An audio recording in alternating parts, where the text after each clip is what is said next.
All right. We alive. Yeah.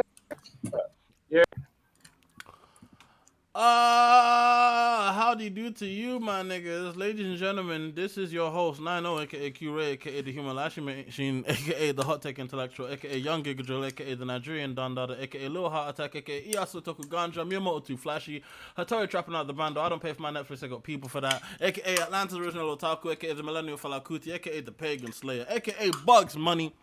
Young my size. Hey, gal, I'm chatting to you. Bro, you're gonna dub me out. Calm your butters anyways. AKA the colonizer pulverizer. AKA Boss 9 over the Shiri Mafia. It is booties over boobies, my brothers. AKA Strong Boyega. AKA Childish Scam 90. Call me Cash the Stampede. Cause all I do is make this money and spread love and peace. AKA Charles Spaznable. AKA Blink Yook On. AKA the... Who put that there? What is wrong with you? I'm not saying it. Anyway. AKA the Pussy Destroyer. AKA that kid from Too Many Places to Count. AKA Mr. Black and Platinum. Oh. So, people, my people, we are now in the midst of how many weeks of this Corona? 2 minutes. 45 to 48 days, depending where you're at. I'm gonna say this. Reverting back to the un-PC times. I don't know what day it is. It's a Wednesday. I only know this because I'm watching Dynamite right now. I am on day 46, and honestly, I gotta say, I have never been more average. Let me tell you something. Yeah. I can't go outside, and it's pouring rain, as people outside are jogging in packs of 6 and coughing everywhere. Disgusting. I hate it where I am. I genuinely. Disgusting. We're still They are fucking- paying, Disgusting.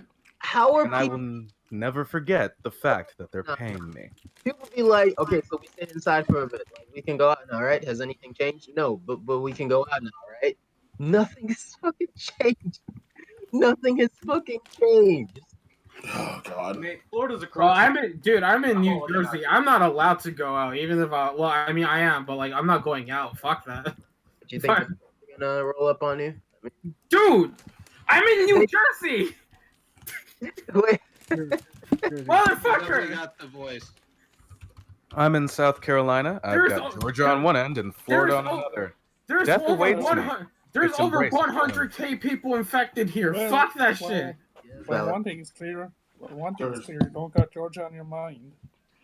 Oh God. Go Look, home. man. Oh God. Give it 2 weeks. Look, man, No, none Georgia of you, won't be on anyone's none of mind. you live in this fucking state, so you don't even Jimmy's know. gonna be. Jimmy will be senator by default. Every time this shit's done. like none of you live in this fucking state, so you don't really know the extent to which like people are just really being stupid as fuck right now. Yeah, and you know what? We're Like- glad we don't. Hey, guess what? I kind of understand because there's a bunch of South Jersey people protesting in Trenton for like Nine. over like fuck. I that. literally see your stupidity in That's one a fact. direction and then Florida's in another. Are you sure? No, okay. To be fair, Florida's just fucked. I'm sorry. Florida's been fucked. All right. The bars you in didn't hell. need now to realize Florida was fucked. I don't. We've always I known don't. it's fucked. Here's the thing. Don't I don't compare think there was this to ever gonna Florida. be any like protesting in Georgia. No, people would rather just get back to work instead of waste time. Waste time protesting to an empty building. I'm smelling the end of history vibes. Yeah. I don't think Yo, it's gonna be did the end of history. Someone so I saw something really funny. Like Yes. someone posted like 1995 and it was the cover of the end of history. And like 2020 and it was like an Instagram post of Francis Fukuyama, the author of the end of history, posting that, hey, I'm just about to steal some soap from the CVS. And it was like, yo, like my nigga, like you said history was over. Why we here? You liar. New crimes, baby. No, because we've reached a point where Fukuyama has been proved unbearably wrong. Yeah. In this Francis Fukuyama. in this liberal or at least neoliberal post communist threat universe that we live in, things have only gotten worse. Yeah. Not to sound like Slavoj Zizek, but you can't really be mad that there's a Trump when you haven't assessed that, when you haven't really assessed the real issue as to why there's a Trump in the first place. Yeah. And if we It get just worse, but America's traded one red menace for another. In the unfortunate but very likely event that we get another 4 years of Trump, we need to still be questioning what led to us not having anyone to stand against someone for a second term when he's already caused this to happen. How does this president that we all hate stay in power? Who did we put against him? We put Joe Biden. All right, so like, here's the thing: the two-party system is a joke, and it's well, rigged. we know So, like, that. Well, we know. That's why that. Canada doesn't even have it. Well, We saw your shit and like, oh, that's gonna go south real quick. Didn't the founding fathers say like never make Hey, a two-party hey, system? Well, they did. So here's my 2 cents on this whole thing. Is that one? I've heard that the death numbers are being faked to be higher than they are. The fear is undue. If any of you like have like no pre-existing conditions and are under 60, you're still not that likely to be killed from it. Yeah. And that is all a plot to get everyone injected with nanotechnology vaccines that'll eventually lead to like Oh my god. hopeless being able to Look, track. man, Shit like this has me drinking in the middle of the week. Oh, man. I would like everyone to go over to Food Bunker and find my Corona solution. I love it when Jahai is here, cause we get like the real shit that people don't want to like ask about. I do admit When he's here, I theories. feel like I've been doing black wrong. I feel like someone who's like put together the IKEA desk of black without the instruction books. So are we, In other words, African American. Doesn't matter. Exactly. No, not even. I feel African Canadian. Oh my god. so how is right wing? Bro, okay, Jordan, you're not even black. You're from Ontario. Hey, I'm sorry. I'm still Jamaican. You can't take that away from me. No one can take that away from me. They're still transcontinental. Okay, Jordan, you have to admit, living in Ontario is essentially losing your identity. Yeah. There's not. I don't know. I don't know what did that first. Going to a school full of white people or me watching Digimon. Digimon. Because I've Those sunk gringos. in way more points into weebs than white. That's Yeah, good. me Don't too. ever doubt yourself. As a But, hey. Cadbury cream egg, I'm more yolk. So No. See, never one doubt of the influence of the gringos. One of the things that what's this Those guy's name? weddles. Rick Roderick, this philosopher used to talk about, was that there was a drying up of meaning in the late 90s. Collective identities don't really exist anymore now. Yep. And I So feel we like want to talk about how there are only a Korea is the few next collect. Wait, let me finish. Let me finish. This is interesting. Because there are a few collective identities that still persist, but aren't really like viewed as such. Yeah. Like collective identity in the sense that people don't really go to church anymore, so religion is no longer a collective identity. People don't really go to town halls, so they're not really connected with their environment like that anymore. So what we have is internet communities. That's one level of connected identity. But within that, we have things like sports. Yep. Like that's definitely like a collective cultural psyche that, it's an engine that runs on its own in some regards. But more importantly, nowadays, especially among young people, we have weeb shit. I believe, like, on some level, anime fan culture and the world surrounding it is a collective identity that, like, can help on some level in either the propagation or dismantling of capital. Because if you really think about it, there are two, it's kind of like there's in your heart there are two wolves. In our hearts there are two weebs. There's the Pocky munching. Every season we're gonna pay for every streaming service to do this.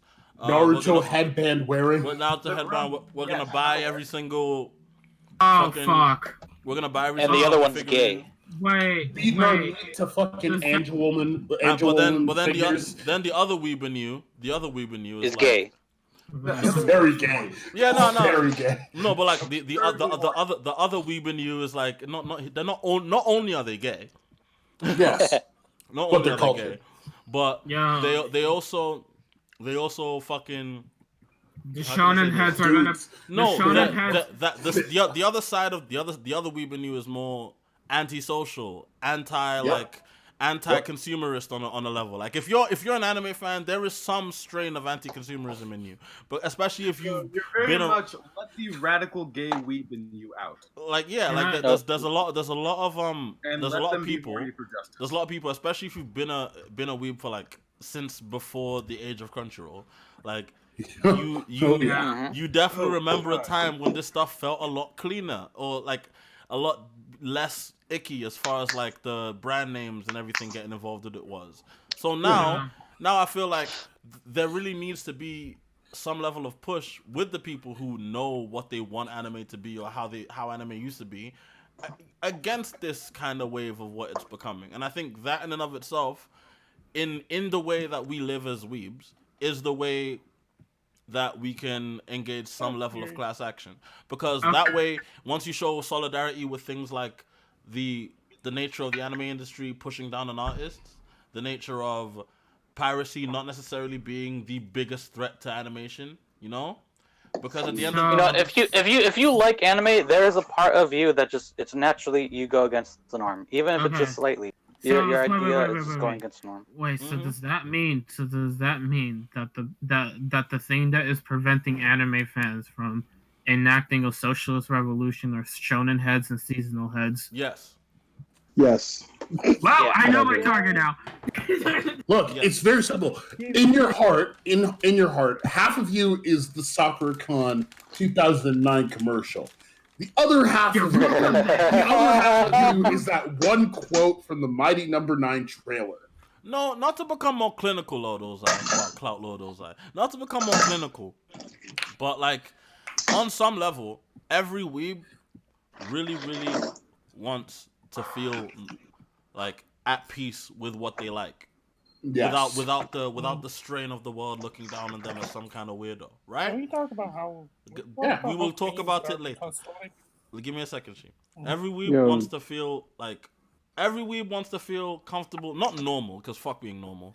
But we want to feel good about what we like without anyone coming in and telling us anything about it, because we are tired of people coming in and telling us shit about it, right? That's like not saying that I feel that way now, but I'm sure there's a lot of other people in the audience and amongst you guys who still feel that way. And with that being the mindset, someone said we anime fans are generally less as most of our ideas need to understand and empathize. Well, yeah, but we'll get to that. Most of the I'm eating Haribo, and half of my jaw is really like hurting me right now, so just bear with me.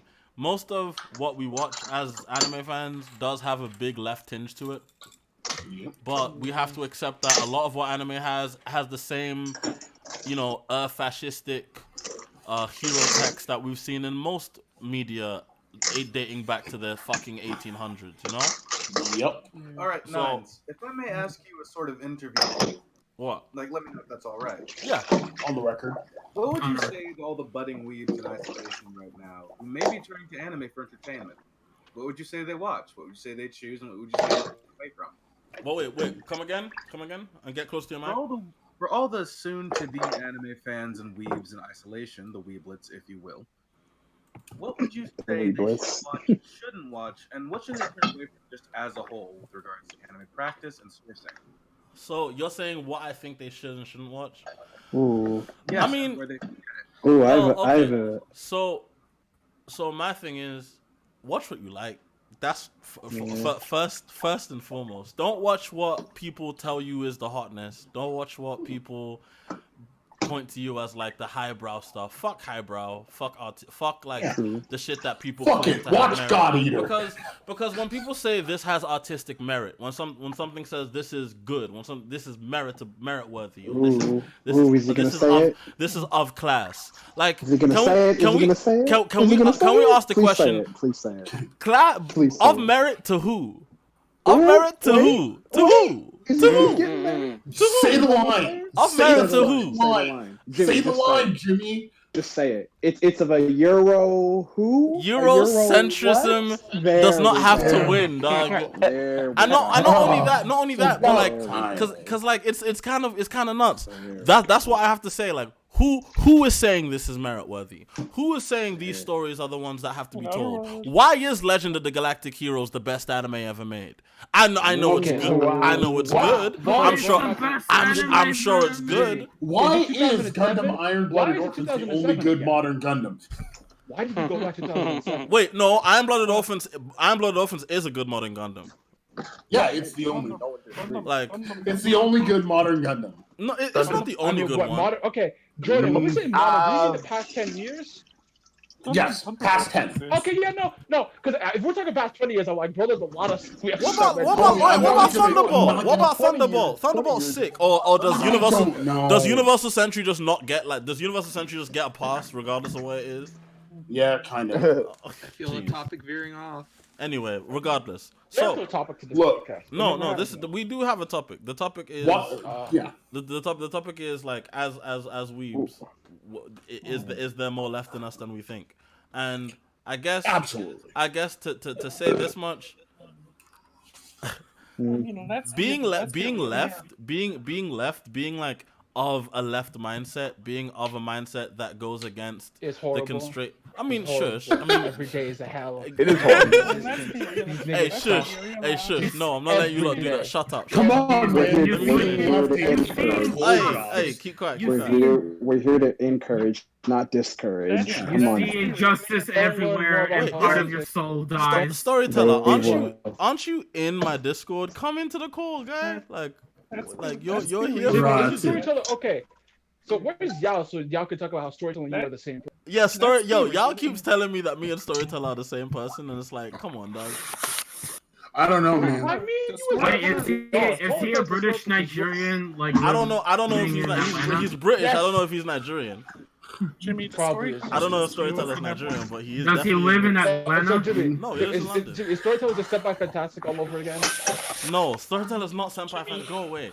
Someone said, "Hey, Biax, what's up, man? How you doing?" Yeah, Jimmy, what did you? You never went through Gamergate. So uninteresting, Jimmy. Are you? How many parallels is that? Well, Gamergate gave Jimmy some flavor. So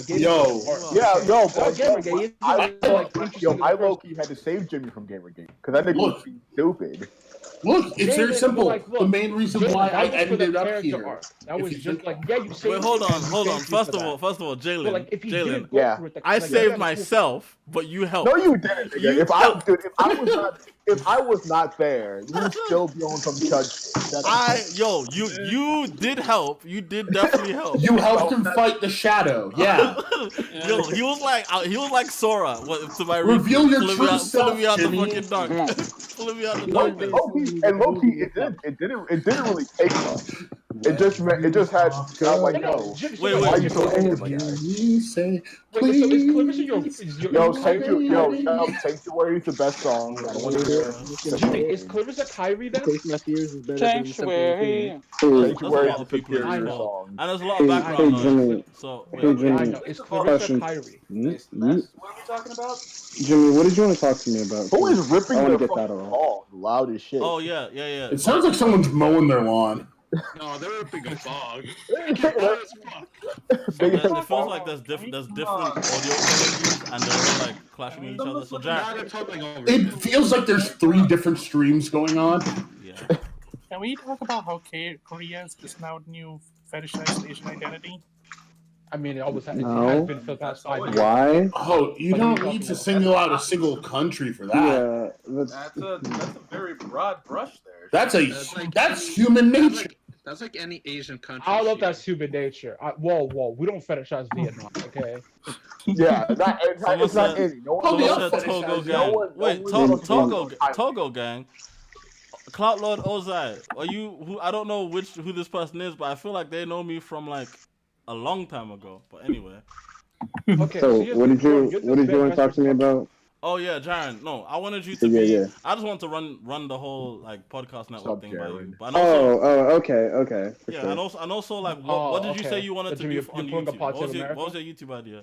I would rather talk to you about that in private. I'm Okay. not gonna lie to you. Best Yeah. Oh, this is starting an OnlyFans. Nah. Yeah. I don't Oh, that was think not Giants on okay. that. No. I'm not that high. Jimmy, you know that dude Rainey? Don't worry, I've seen Rainey's OnlyFans. Don't worry, I've seen it. Bro, he's making 2 stats in like 3 hours. All right, Yeah. I'm mad. I'm looking I was jealous. not prepared for that. Yo, him dropping dick on Taiwan, I did not expect. But I was like, yo, I can't be mad because you made 2 grand. I respect 2 it. I hours. just didn't want to see it. Hey, look, I can do an OnlyFans. He got caught on the crossfire. Get your bag, dog. Yo, I'm not mad at him. He's making hella money. Dude, if I started an OnlyFans, the only people who are subbing to it are my wife and probably like FatLover69 on Twitter.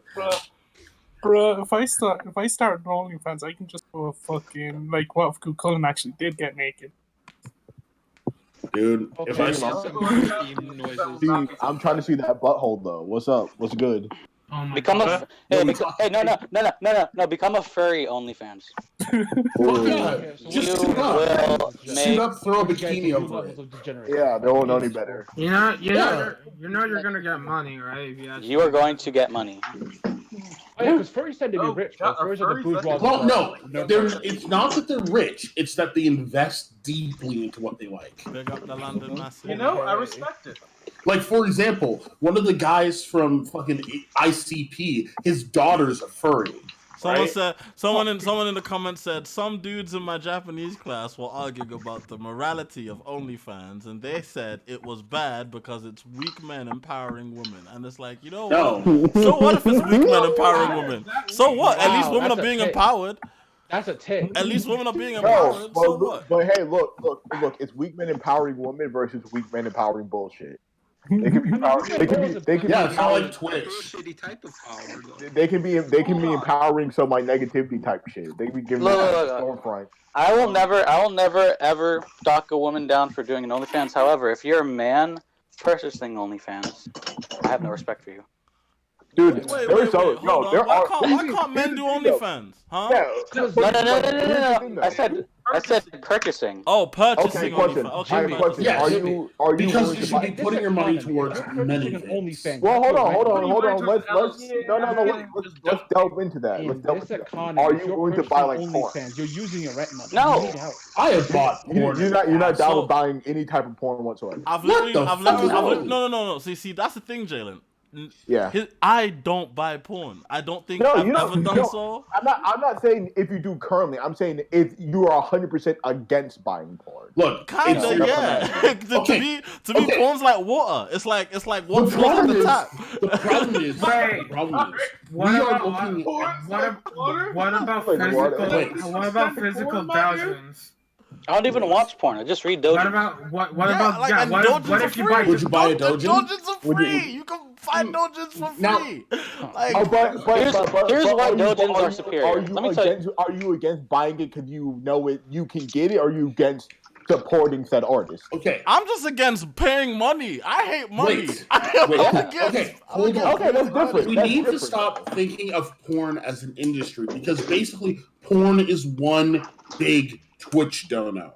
No, right? I reject that. Porn has it is because we have to think of it that way. We have to think of it that way, or else we're just gonna have an entire generation of people that refuse to pay for any porn whatsoever. And once we already have that generation. We have that. Like the millennials are that generation. Like, no, we don't. Because we still have, in our generation, we still have people paying for OnlyFans and ManyVids. Buddy, hey, I will tell you something. I once had a Pornhub Premium, and let me tell you, that shit is elite. It is so much better than the regular website. Look, it's very simple. I don't care. Don't sub to the Crunchy. Amateurs will always make porn, even if the porn industry falls. Don't care.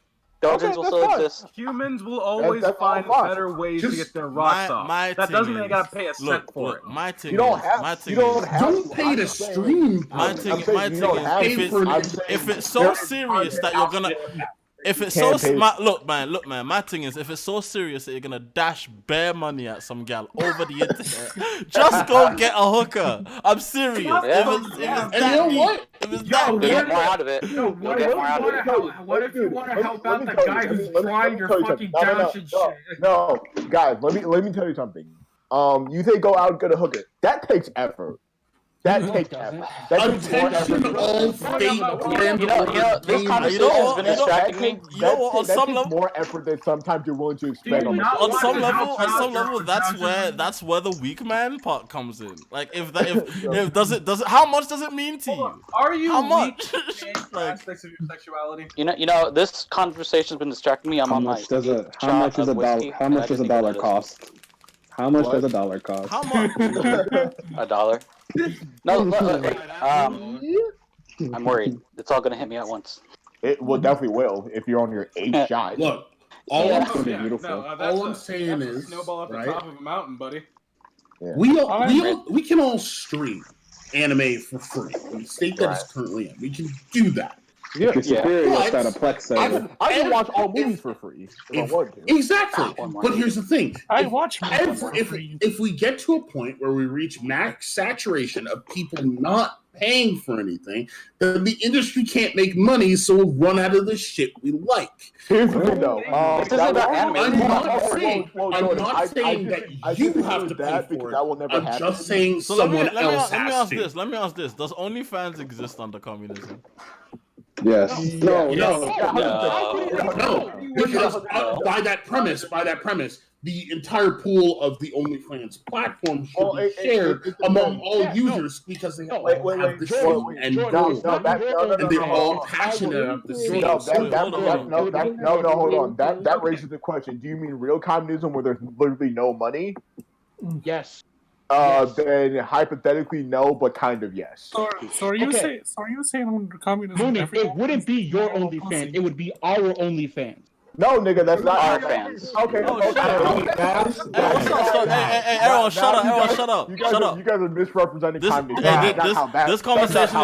This conversation is useless and dumb. All right, so storyteller. Everybody, shut your fucking mouth. Everybody, storyteller. Why is the best episode of the Boondocks the fundraiser? Please, we have to talk about this. Wait, what? I was kind of enjoying the fun. I was kind of enjoying the OnlyFans conversation. You're over the OnlyFans conversation. Okay, all right. Wait. What you have to say about OnlyFans then? I don't know. Like I found it interesting. OnlyFans on the communism. I'm not sure how that would work. OnlyFans. So wait, are you suggesting the best episode of Boondocks? What? The best episode of the Boondocks is not the fundraiser. Yes, it is. I disagree. No, which one is? What's the best? It's like top 10. I would have paid. No, it's definitely up there. I don't memorize the episodes. Absolutely, but no. It's not. Definitely up there. Then which one's the? No, dude. I will give fundraiser top 5, 100%, top 5. Mm-hmm. What's the best one then? What's number one? The best. I'm going to say. I have to say, Stink Meter Strikes Back. Okay. But the episode I actually laughed at the more is the Pretty Boy Flizzy one. You know what? Yeah. That's the only good episode of the last. Gangstalicious? No, it's weird because like the Pretty Boy Flizzy episode, when I was a chud, it made me so butthurt. Like when I was a chud, that shit was like, and then I went to my friend. I had an SJW friend at the time. I'm not gonna lie, yeah, it was weird. Yeah. I'm your SJW friend. But I had other ones as well. But like at the time, I was like, you're a two-time me, you son of a bitch. Even in the Boondocks, they point out that like, you know, no, they don't want you to respect them, and then they're just like, well, that's just patriarchy, and I'm just like, what do you mean that's just patriarchy? I was like, at the time it didn't make sense, but times have changed. Anyway, I love that episode. It's so I don't know, man. Like Funeral of Granddad's. The only good episode of season 4 is Freedom Land. No, that's not at all. Pretty Boy Flizzy. Freedom Land sucks. I get what Freedom Land's trying to do. I think the best episode of season 4 is the 5th one. All the rest of it's trash. The fifth one is the one. Pretty Boy Flizzy. That's the only good episode. Oh, by the way, let me tell you a story. By the way, all right. So did I tell you about the time I got chewed up by Angela Nissel? Wait, yeah. She told me about. In fact, let me go back. Dude, she read your ass. You being a little bitch. Basically, yeah. So this is it was so mad because I called you after. Yo, it was so mad. She told me about that. That was It was the maddest. It was the maddest How many thing. black creators have attacked you? Deshaun's attacked you. Angela's attacked you. How many, bro? How many gonna? It's the maddest thing. So no, but like you said for her. No, all right. So basically, yeah. Right. Chill. His name is dropped on a fucking Kanye. Everybody chill. So like. Yes, I will admit, I was talking out of order. Attacked by black creators? Sure. Shut up. I'll admit, I was talking out of order, and I sent for Angela Nissel, and I said, and you know what? The worst part is, I should have ruined everything. I should have been a dickhead. And added her. That was the part. I added her. That was the wrong part. Yeah. So I said, I remember, because I was on the tip. No. So chill. Pre this. I thought, that like, oh, it's on some blue checkmark thing. She's not gonna read it. And then, nah, man. And then yo, she not. When I tell you, she read everything. Yo, nah. so basically, and then she was like, if you know what, if your precious Aaron didn't remove his name, so why don't you go ask him? I was like, oh, okay, ma'am, I'm sorry. No. So then, because she did hit me with it. She fucked around and then found out. Yeah, I fucked around and I found out. So what happened was she basically said on the timeline, and I don't know how much she's talked about this elsewhere, but I think statute limitation. Go. Statute of limitations off on it, so I think she might be talking about it. But like, she basically just expressed that, hey, Aaron Magruder wrote the whole series with us. He just took his name off. It is that is and isn't what happened. It's complicated. I spoke with her a bit about it in the day. She told me about that thing that you did, and I was just dying. Oh, that's funny. Yo, but I rate. No word of a lie. I rate her still. I rate her. Like no, because she came at me back. She came at me back straight. Like I was like, you know what? Respect. You got respect. But yo, Jimmy, here's the thing. You never add a black woman. Yeah, that is. You gotta learn. That is true. That is true. You don't. That's looking for trouble. They're gonna ruin your day. Just remember. Actually, no. Hold on. Basically, let me make one more point though, because Jesse mentioned that LaShawn Thomas came at me. No, calm your jets. No, first of all, mind you, me and LaShawn are chill. LaShawn used to follow my old account, so don't even try that. LaShawn shared one of your videos. That doesn't change the fact that he attacked you. But let me tell you what happened. Let me tell you what happened. I was making a point. I know what happened. It was a stupid idea ever tweeted. He misunderstood what I was saying. Bro, I want to know what happened. Everybody misunderstood what I was saying when I tweeted that. I said, why didn't Adult Swim have more shows like Black Dynamite? Black Dynamite was able to draw black characters. What did I say? Black Dynamite was fucking fire. Wait, Jesse, what was it? You gotta add context. What was the context? Fucking go off. No, I can't. What was I don't remember the context. What you tell me then? If you remember. You didn't have. Okay, Jimmy. Here's the thing. Yes, you were starting a tweet, right? But one of the tweets in the thread popped off, and LaShawn saw it, and that just fucked everything up. And that was the point where you established that you could tell the race of a person by their art. Yeah, I said no. That's the one that got him. No. I said no. Okay, the point I was making. I don't know if I like that one. So let me tell you something. I was saying, okay, no, I'm so mad about this. No, because number one, let me point this out. Joe, we're not going to go into this. The discussion I was having at the time. That's my favorite Shimmy story. The discussion I was having at the time was that you can definitely see certain influences in black people's art that they universally share. And I said it's very easy. It's very easy in a lot. No, the point I was making was it's very easy in a lot of situations to be able to see, like to be able to notice if a guy is black based on how they draw. Because what I said was LaShawn Thomas typifies this with his graffiti, with the fact that his art style kind of bears its influence from graffiti and old like hip hop cover magazines and whatnot. And I said that about a lot of different artists like Chase Conley, a lot of different artists like fucking the Rocket Boy art motherfucker from South Africa. That of them, like there's so many black artists who definitely share that same like vibe, and you can tell. At the same time though, it got misunderstood, and he thought I was trying to like be on some racist thing where it's like, oh, you can tell if a black person drew this. Like, I was so upset. You can tell. Yeah, I got see, fucked on that one. Yeah, I'll be kind of pissed too. It happened to me. But yeah, that's what you get for trying to be deep with 140 characters.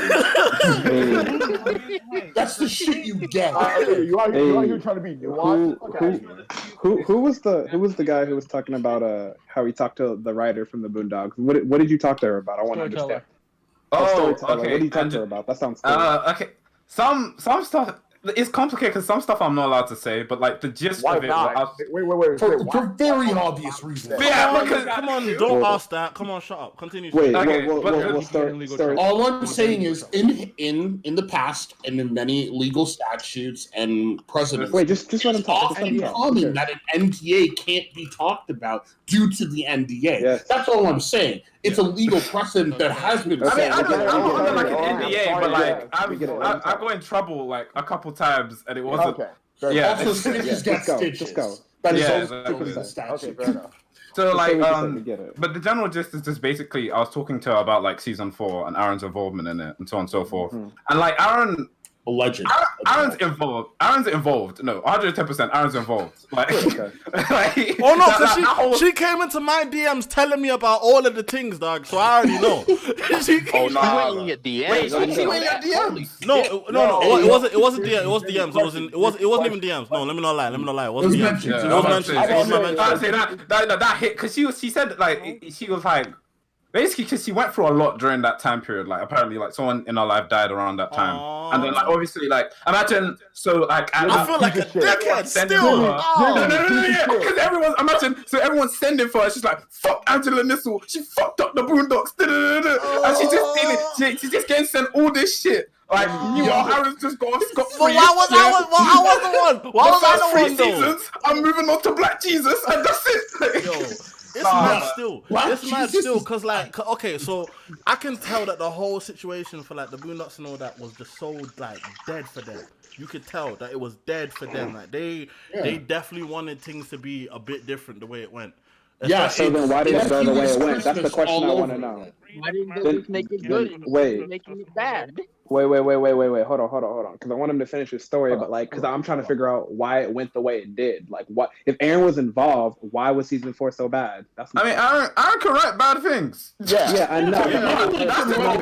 Okay, and this is my problem. My problem. No. If I'm allowed to make one point, since it's a stream, I'll just say it. You heard of Stephen King? You heard of fucking. My problem with like the culture surrounding Aaron Magruder is like, listen, I got a lot of respect for Aaron. Like Aaron's inspired me so much in my life. Yeah. No, I know what you're about to say. I know you're about to say. Yo, he's done some shit that I don't agree with. He's made there's some episodes of the show that I don't like. So in general, not just the season 4. It's not just the season 4. No, man, my least favorite episode is in season 3. Who the fuck likes Jimmy Rebel? That's just fucking boring. Fuck that episode. Don't remind me about that fucking going. No, man, literally. You know what? Yeah. On a deep thing.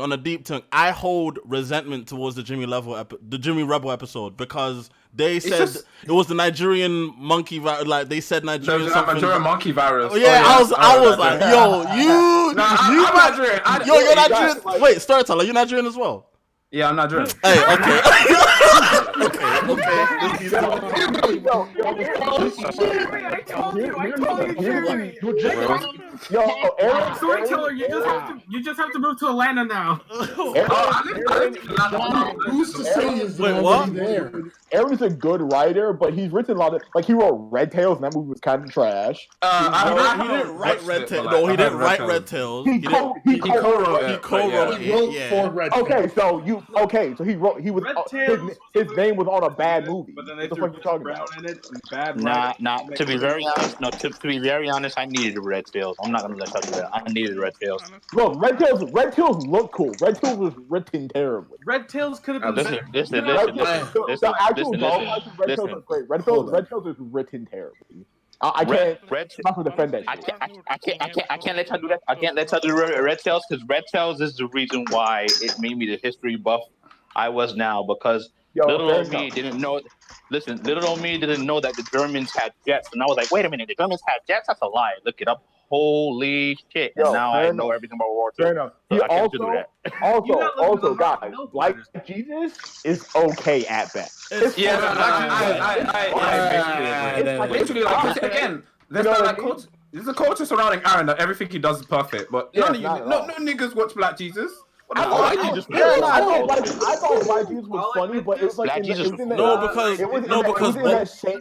in the same vein as every other live action. What people forget, right, is that Black Jesus was coming out back to back with the new season of the Boondocks at the time. It was Boondock season 4 and Black Jesus running fairly concurrently. So not in Canada. So no, but in America, had those. Yeah, but in America, that's kind of how it was. And I remember I would watch the Boondock season 4, and I would be like, "Man, this is kind of dead." And then I watched Black Jesus, and be like, "This is also this is kind of dead. This is also a little bit kind of dead." Like, I was depressed for a while. I was like, "Why does it stop? Why is it? No. Magruder Spark. I'll be honest with you. When I heard that season 4, when I heard that Aaron was involved in season 4, I was like, I guess it's time to give up on that. And then when I heard that Black Jesus was coming out, I was like, wait, he actually doing this? I'm like, this ain't gonna go well. Yo, guys, I'm gonna just leave this alone. It's kind of. You know what? Yeah. You know what? Yeah. I think I know what happened with season 4. I think now that I'm an adult and I know how capitalism is patterned. Now that I'm an adult and I know how capitalism is patterned, I think. In context, what? In context, Aaron is what? No. I think now, like in context of the whole Boondocks, like I think I know what happened with season 4. Basically, I think he knew that the shit was about to be trash. He knew that whatever amount of time they had given, they probably didn't give him enough time to do a season 4, but he wanted to do his own show. It's complicated. Like, okay, long story short, they ordered 2 seasons and Aaron basically couldn't deliver both of them because family shit. It's complicated. It's hard to explain without like just. No. So okay, no. I've got this because I know how to speak. I know how to speak in Hollywood. I know how to speak in Hollywood. So storyteller, let me ask these questions. Yeah. Okay. So okay, go. So they optioned them for 2 seasons, and Aaron said he could only do 1. Yeah, he like he couldn't write that fast. They wanted to syndicate the Boondocks. They wanted to. Okay, so it was a whole syndication they wanted to do. It was a whole syndication they wanted. Because Aaron fought really hard to get the Boondocks back. Because obviously season 3 was like the final season. Well, what kind of notes did they? Okay, now here's the other question: what kind of notes did they leave them for the season 4 of the Boondocks? There was no notes. Aaron just it's hard to explain. Okay. There's this book that Angela Nissel wrote, like, in 2003 called The Broke Diaries. And it's basically stories of, like, her being broke and whatever and just struggling to get by, right? And Aaron's known Angela since, like, 98, 99. Cool. So Angela's been with Aaron since, like, he started the comic strip. Like, she's, like, an OG. She knows Aaron, knows Aaron. So they have history, innit? And they worked on The Broke Diary. They tried to work on a Broke Diary TV thing in, like, 2004 or whatever. So what the Boondocks season 4 was basically trying to do was it was trying to be like implement those ideas of the Broke Diaries. Exactly. And in my head, it didn't really work out. It couldn't have worked out. There was no. Here's the thing.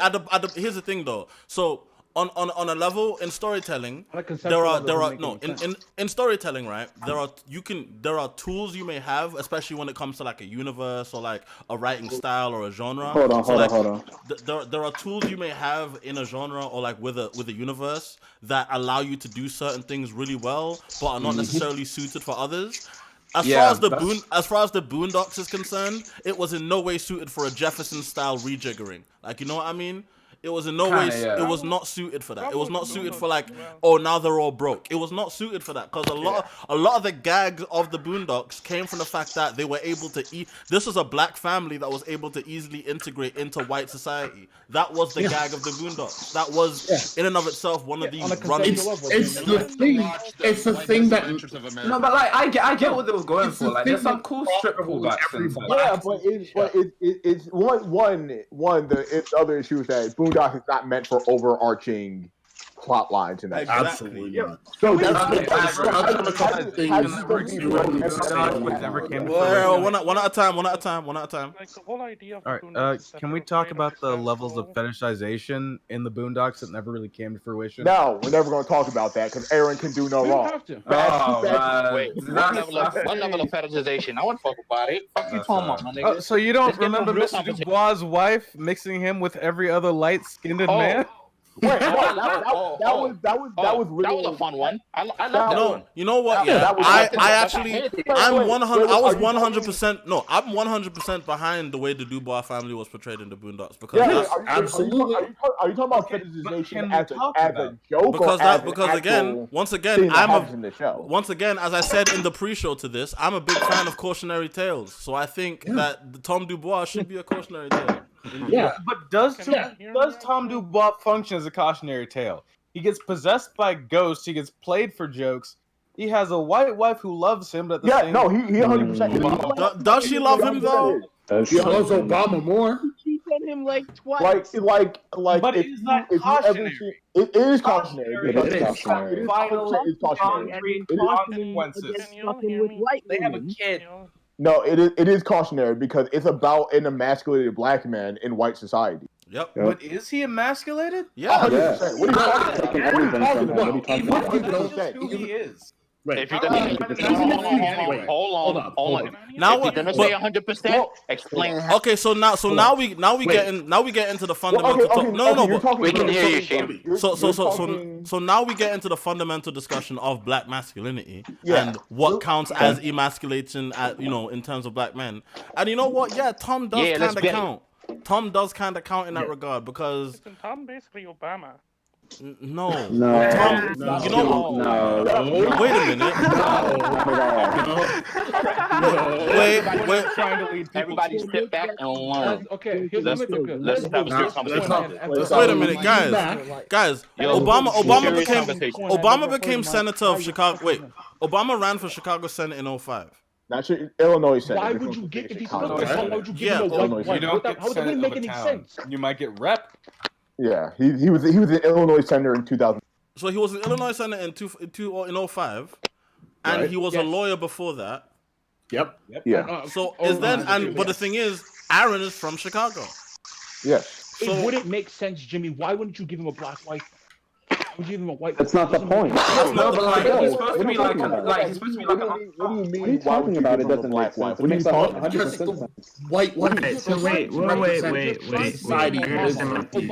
it doesn't work. Obama's too cool and charming of a person. He's not Obama. He's not Obama. He's not Obama. Why are you saying? Wait, one at a time. Let's get back to how Tom is the emasculated black man, please. Dude, I can do that. That is very easy to explain. Jalen, you go with this one. Why he's an emasculated black man is because one, his relationship with his wife is at best dysfunctional, and his wife is the one who's constantly saying you need to be blacker, and her ideas of black are just not actually correct. They're disrespectful. They're thuggish. They're bad. Crush on Usher. Yeah, and in a lot of ways, the fact that she keeps comparing him to black men who match this ideal. That her ideal, her very, very limited idea. he's 100% emasculated. And to be honest, that's something that a lot. He's also purely suburban whipped, which is a thing. That's a lot of black men's reality of like, I can't match up to this fake ideal of blackness that my non-black partner has for me, and it's like, it's almost like masculinity, isn't so it? wait. That's a. I thought that was obvious. I didn't know people didn't. What Jimmy just said though. What Jimmy just said has an easy solution. He said like, all these black men with non-black partners. What is it?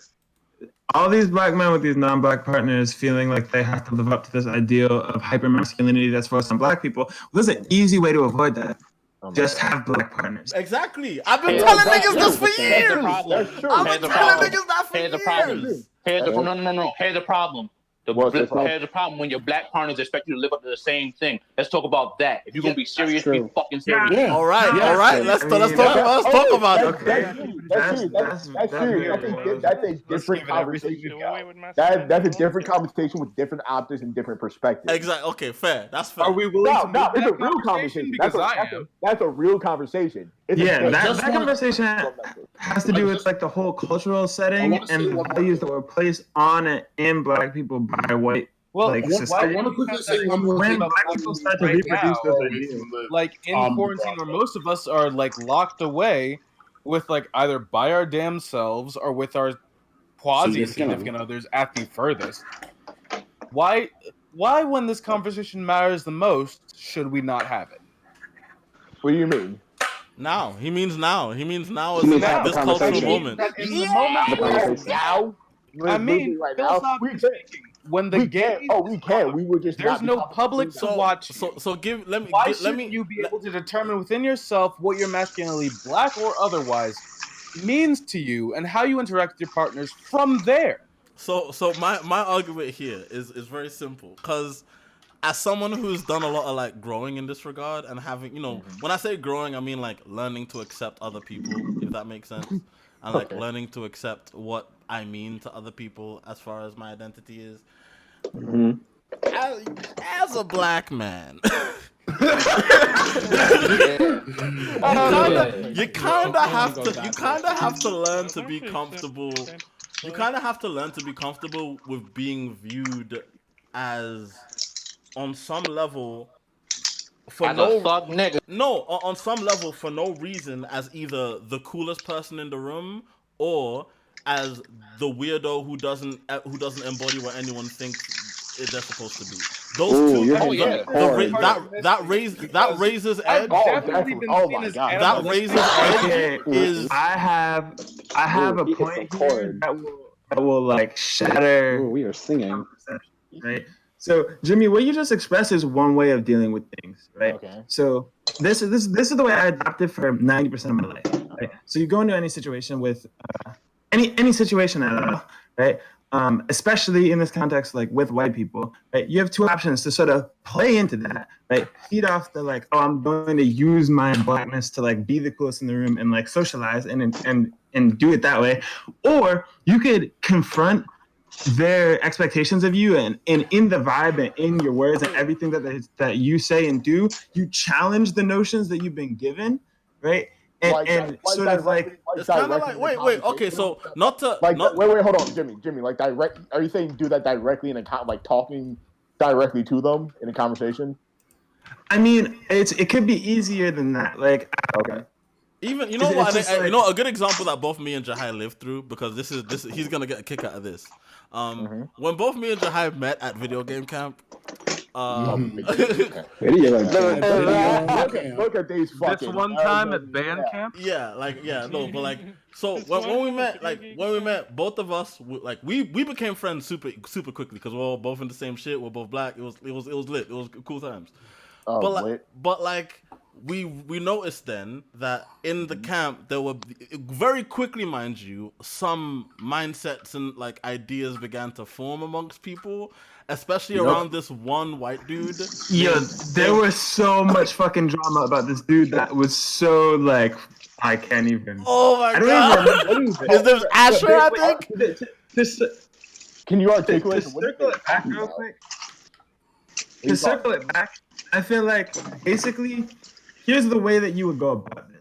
So here's an easy example. A white girl, specifically if you're a black man, a white woman that you find attractive comes up and asks to touch your hair, right? No, nigga. There's two ways to go about that. You can say yes and go into it, right? But like you can use this as a bigger example for smaller things, or you can look them dead in the eye with coldness in your voice and say no, or you can just say nothing at all. Right? You can just move away from them and give them a look like you won't even engage.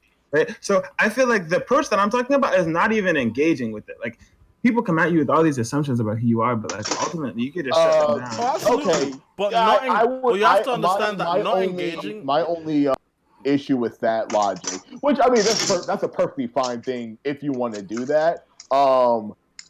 However, I would just say that the purely not engaging for a lot of people isn't a super duper easy reality. thing to For a lot of people, like all that would do would just create an incident more so than anything. So like I actually agree super hard because I feel like as I've switched my type to sort of from type 1 of like going along with like the sort of role that I'm expected to play as opposed to opposing it, I've actually had to switch who I hang out with so drastically. Right? It doesn't mean I don't hang out with white people. I still have like friends, but like the point is that I've had to switch who I hang out with so drastically because I reject this like false expectation that's been put on me.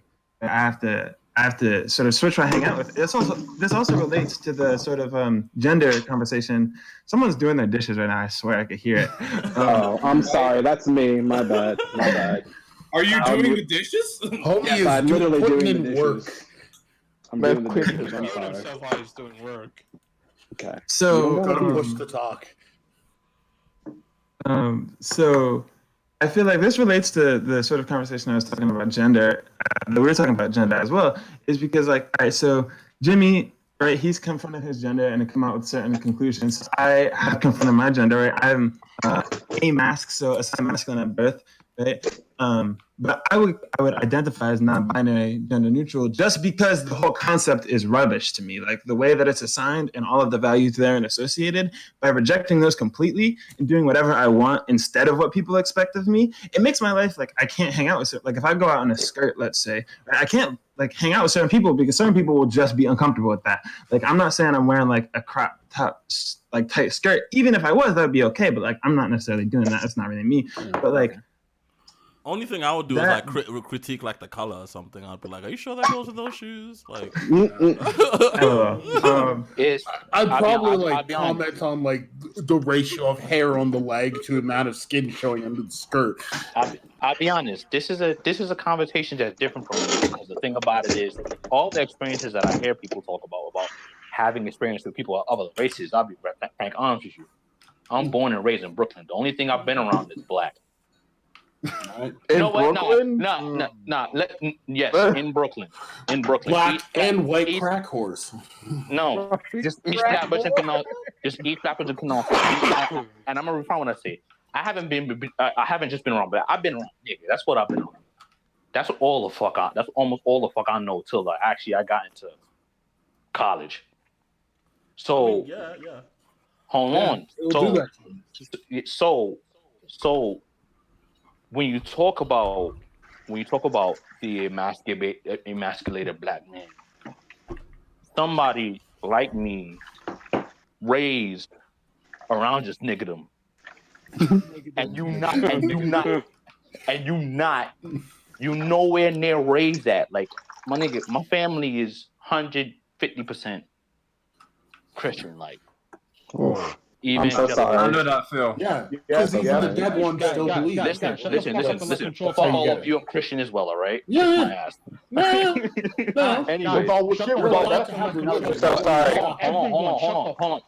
on. So, as I was saying, right? So, that's the only thing you grow up knowing, right? Now you around negative, right?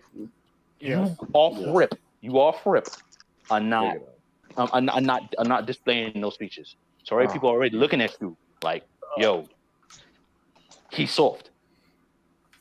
Right? You're already dealing with that. Then you're already going straight into middle school, right? since you're only raised around that, what's the first thing you're gonna go to? What's on the TV? Anime. Okay. So from that, how would you describe, from your perspective, what is masculinity and how is it being either upheld or failed today? Okay, my definition of masculinity. Yeah, just yours. You're not speaking for anyone else but just you. Mine. That way, the burden of proof is way lighter. Oh well, over time, it's formed into being able to take care of yourself, your loved ones, and your environment. What if you're disabled? Well, then you ain't a real nigga. Well, then you ain't a real man, then. Yo, all my real niggas stand up. Nobody said anything. Nobody said anything about being cheap. Yeah. Because although I learned, it's not physical. Please shut the fuck up. Yeah, I'm fucking with you. I'm fucking with you. God damn, nigga. I'm fucking with you 100%. It's not just physically, because you can be able to also do it mentally. Okay. That's the thing. That's what I've multiplied. I had to learn that. It took me a long ass time to learn that. I think I didn't learn that probably until about 25. Alright, so that's around the age you would. Like, fair enough. I have a my degree was in sociology, right? So I've taken the sociology of gender and how it manifests in societies. And so the reason why we're even having this here conversation comes the therapist here, G. Right, no, that's psychology. That's psychology. Totally different field. Totally. Yeah. Someone said, do I'm y'all not qualified to talk about anything, so I just talk shit all day. So someone asked, do y'all code switch and thoughts on that? And it's like, no, not really. No. Code switching is like, wait, I feel like code switching is inherent. You really don't style switching like Dante. So you hitting that guard trick, sword gun guard trick? That's what you telling me? Look, maybe I code switch when I'm like at work. I have to. They can't expect me to like. Can't. I mean, I'm in academia. If I don't code switch, I'm in academia. I don't get my papers looked at. I don't get funded. Well, it depends on what you mean by code switching, because I think code switching and talking professionally are two different things. They are. No, they're the exact same. Wait, no, that's the exact same thing. Code switching and professional speech are the exact same, and here's why. Answer me this: Who are the professionals? Right. What does it mean to be professional? No, that's what I'm saying. It 100% depends. You guys are assuming. It just means right. In America, it's not a matter of assuming. Okay, so it's not an assumption, my dude. No. Okay, so let me tell you something. I'm not disregarding the power dynamic there. No, because I come at this with an even. I'm saying, do you talk how you talk right now to your mom? No, yeah, but this is the same thing. I'm coming out with this with a different perspective. See, especially because one thing folks don't realize is, especially when you're British, code switching is like way deeper than it is outside of even for black people in America. I can believe that. Because because here's the first switch is like, Jimmy, come downstairs and collect your food. Yes, mommy, I'm on my way. That's the first code. That's the first code, right? Then you go out with your man and you're like, hey, walk on, cuz I'm just going over to the shops and that, G. Like that's the second code. Then you get to school and it's like, right, but I wouldn't call that code. It's intraracial. Why wouldn't you call that code switch? No, I'm talking about intra. There is even within. I wouldn't consider that code switching. Even within African culture, like within amongst each other. If the way I talk to my uncles is not the same as how I talk to my mom or my dad. Like the way I speak pidgin, I won't speak pidgin to my dad unless I'm joking around or unless I'm making a joke. I won't speak pidgin in a regular conversation to anybody who's my elder, but I will speak pidgin to like an uncle or like a cousin who is from Nigeria. But when it comes to make this easier for everyone, I just quickly Googled the first definition of code switching so that we could set some things so that we don't have this debate of what is and what isn't code switching. It is literally, and I quote, the process of shifting from one linguistic code, a language or dialect, to another, depending on the social context or conventional setting. That's it. If you're switching your dialect based on the situation, regardless of why, that's code switching. So every time that also, one of the arguments that my argument here is if that's the case, then the question is different. because it's not what you think about code switching, because we all agree we code switch depending on the circumstance. So what the question is, what do you think of code switching in X? Then that's the question. What if we all code switch? So my thing is, in essence, why otherwise we wouldn't fucking code switch. In essence, I think the main argument, right? The main argument that people put forth, especially when it comes to code switching, is some kind of loss of authenticity. It's this idea that you switching to a different code to speak to a different type of person is you somehow, compromising your own being, your own self. Right, we all know that that's not it. It's like I am a complex person, and I just have to speak how I have to speak. I feel like, here's an easy example that every single person on the earth does this. I guarantee you, if you see a baby, you're gonna do a baby voice. I don't care who the fuck you are. That's code switching. Nah, bro. Nah, I'm not bro. I don't do no baby voice. I don't do baby voice. I don't do no baby voice. You do it and you don't realize it. Nah, bro, no baby voice. You do it and you don't realize it. Way funnier when talking to baby like they pay bills. Wait, who talks to babies like they pay bills? I did. I talk to toddlers like they pay bills. I talk to if you're like actual cousins who have rolled up to babies and been like, "What's good, little nigga?" Like that's not true. That's what me. That's because I'm in real life shit. That has nothing. Also, you want to know something? I won't lie. I feel like, and this is not me trying to attack African Americans for any reason. I'm not. Please don't view it that way. He will. You're gonna have to work very hard for me not to say that way. I think there has to be something that has to be said about African Americans using the N-word around their children. And I'm all for the N-word. I'm all for the N-word. I'm all for saying nigga whenever you want. But do you want to know the first time? Would you curse in front of your child? Exactly. And wait. All right, wait. Is it N-word person? Now it comes to, is the N-word a curse word? Now that's a philosophical question to have. Jimmy? That's a philosophical question to have. Wait. What is curse words? I have an anecdote, gentlemen. Anecdote. Yeah. I grew up with my parents, right? So did I. And I know, right? Lackey. I grew up with my parents using the hard R, derogatory, all the way from age 3 till current. Oh, God. Your black parents use a hard R? Oh, hard R. Oh, well, I do. Like, were they going next on the list, or were they being polite? My wife, who's white, has heard my dad say my hard R around. No, because it's crazy, because my parents never... You want to know the first time I heard the N-word used to describe a black person? In the movie Menace to Society. That was the first time. That was the first time in my life. That's how I learned. That's where I learned how to use the N-word. It was from that movie. I learned how to use the N-word from that movie. That's where I learned. You know when I learned it? Where? You know when I learned it from? Where? Hot 97. Hot 97. You know Hot 97, yo. Video. Exactly. Like they used to. Wait, were the presenters calling each other that, or was it the music? The music, bro. Okay, just making sure. Music. Just making sure. Okay, so Jimmy, to talk. The media don't give a fuck about you. Wait, Jimmy, your idea. No. Then, all right. So that means, do you care if your parents curse around? Do I care? I don't care if my mom. Do you think parents should curse kids?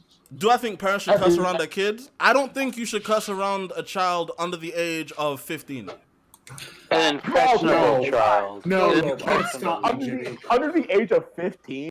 I really don't think so. It's a little late to start cursing, man. I really don't think so. I really don't think so.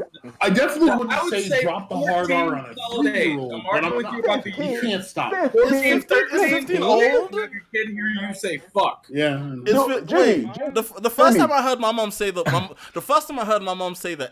F word was on a business call in an office when I was like 10, and immediately after she like put her hand over the phone, looked me dead in the face with a death glare, and said, "You didn't just hear me say that." I went back on the phone. I heard that might be more of a classic thing. My parents. So maybe I'm just fucked up. my parents did not try to curse in front of me. They did in circumstances. Yeah. Or they did in circumstances where I definitely would have heard it, but they were not actively cursing at me at like an 8-year-old, or they were not actively cursing around me just to be fucking vulgar. Now, you will hear fuck shits and whatnot as a kid. Now, if you're by 15, dude, I'm jerking off before that.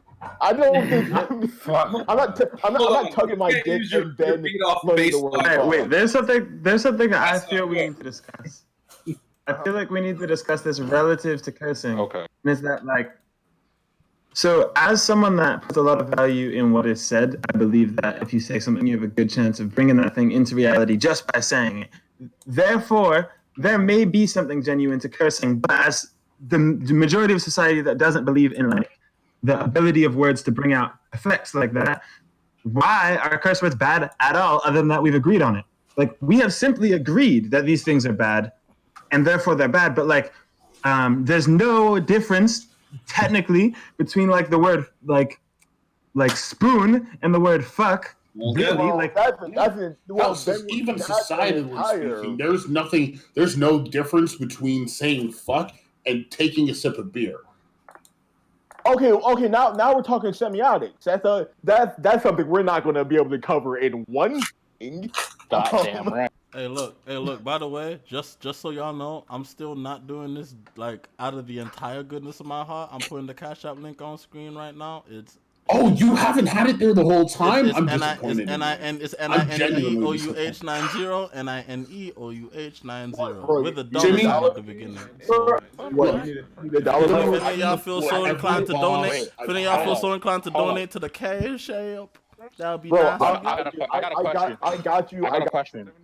I got you for a minute chicken. So listen. So if you're gonna put this Cash App up, then when you make your OnlyFans, do I get paid? Wait, what? Why would you? Wait, who's making an OnlyFans?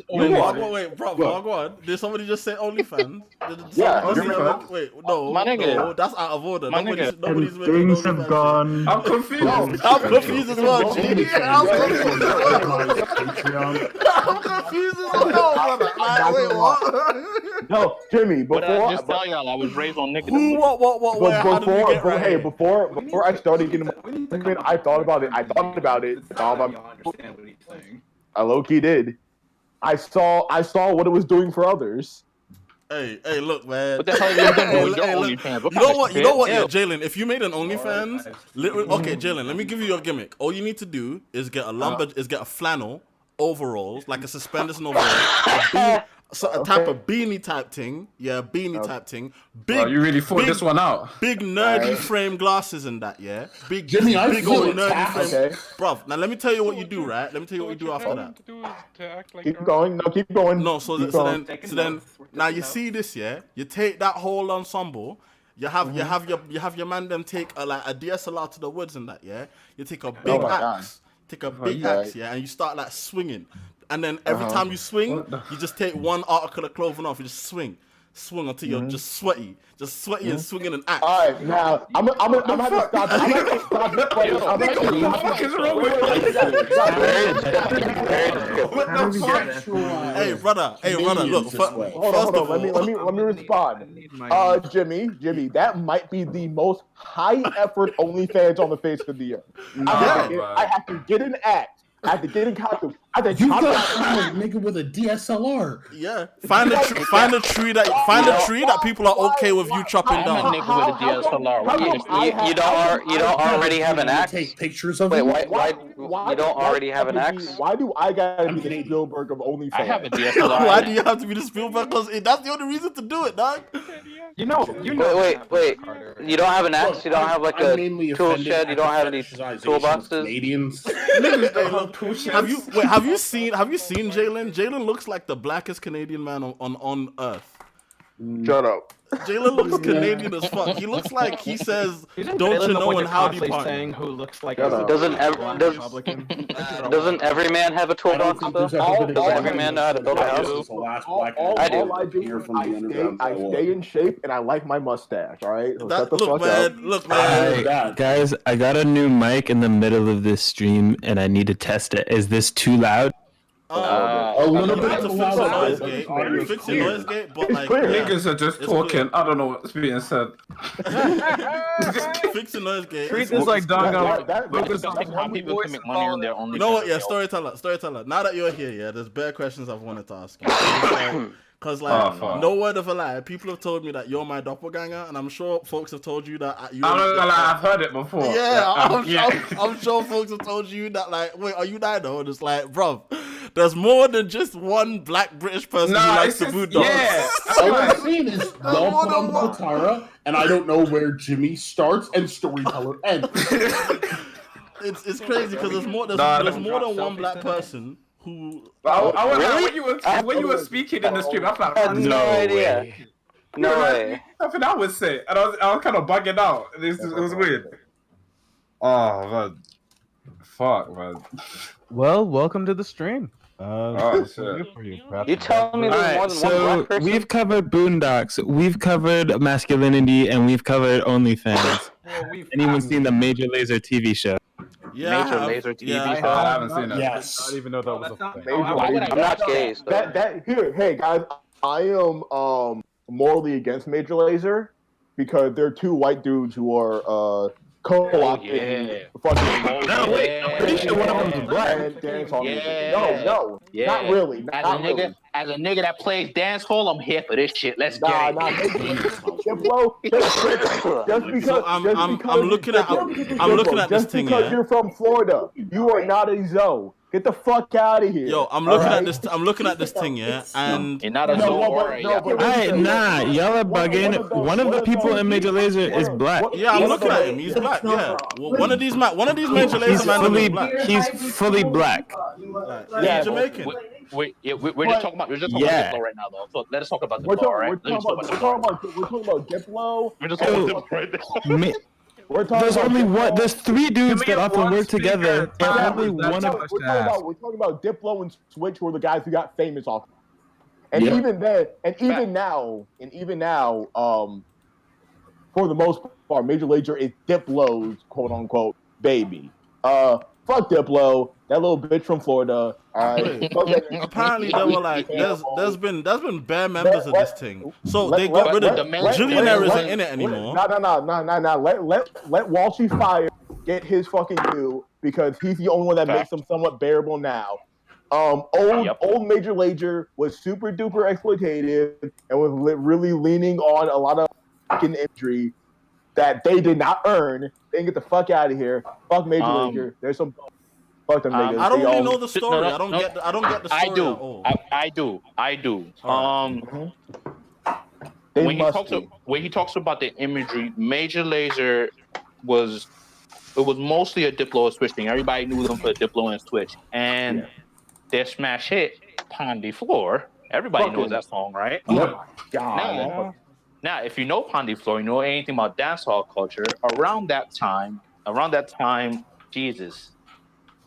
Damn it! I gotta explain. Was that one night? Oh my was that one? You got to sign up for. You have to explain daggering. You have to explain the memes around Jamaican people. It's a whole lot. White people started daggering. Oh shit! That was frightening. What? When white people started daggering. Oh, that was fucking scary. Like, the most famous daggering meme is a white dude. Look. Wait, what the hell is daggering? When white people start daggering, people start literally bleeding. Y'all heard of Jack the Ripper? That's what happens when white people start to dagger. I'm just going to post the content for music video. Which one of these bunkers is for the voice call? Call bunker. The call bunker. Oh my god. Wait, all right. So can someone actually? I'm posting the video. Can one person actually explain to me why Major Lazer is problematic? Because based on what I read, Diplo joined them, but also it was people like two dudes that were both black from Jamaica who joined up with Diplo. So like blaming Diplo for Major Lazer and casting out all of Major Lazer, which is actually two dudes that Major Lazer was born in Jamaica by two black people, and then they incorporate by their debut album. Major Lazer was Diplo and Switch. Yeah, who were the two producers who were the two names of it. They were the people that everybody worked with and know. They were the people that threw Major Lazer did work with the Jamaican people, but if you look up "Guns Don't Kill People, Lasers Do," Diplo, I literally have the album on here on my desk, and it is a lot of imagery that Diplo did not earn. No, it was not. It was. All right. I'm gonna take a picture of this album cover. It's really sad when you find out that something cool is like way more like problematic than it deserves to be. Yeah, like when I started getting into Louis C.K. stand-up specials. Call just look at the pond. Can we please backtrack, because I did not get a word of that. Like, he's problematic because of what now? Because he's not black? I'm like, you guys. What, Louis C.K. or what? Oh my God, Major Lazer. Oh shit, Lord. Louis C.K. was saying nigger. Louis C.K. is somebody we do not want to open up on the stream. No. Fuck Louis C.K. I don't care about that. What's wrong He's a with bum ass him? nigga. What's He's up with that? musty. Why is he a problem again? Major Lazer, as when they became popular as a collective, is the brainchild of Diplo and not Jamaican. Who I stand corrected. I have been educated. You're right. Let him get off. He been holding this. But then, if you actually look at the aesthetic of Major Lazer, right? It's not two white dudes who appreciate the music and just want to make this type of music. It's the. I mean, we can look at Lean On. It's super. It's they're really leaning on. I mean, they're hanging fruit of Jamaica. Yeah, they're leaning on other cultures instead of having their own. And like I said, you had dancehall culture, New Orleans bounce culture. Just look at the Pondy Floor video. And isn't Diplo from Mississippi? He's from Mississippi. I want to repeat that. Diplo is from Mississippi. Oh God. Mississippi. I want to repeat that. Diplo is from Mississippi. Hold on. Everybody shut the fuck up. Jimmy, we need a clean clip of this. That way you can tweet it. Diplo is from Mississippi. I just want you to think about that. Like, think about that. There we go. Shut up. Here's the clip. You're ruining the clip. Oh my God. No, Jimmy, can you tweet though? Look, man, it's just all right. Let's try this again. Let's take it from the top. Okay. Everybody be quiet. Diplo is from Mississippi. It makes no sense that this freaking. Okay. Oh my God! Shut up. No.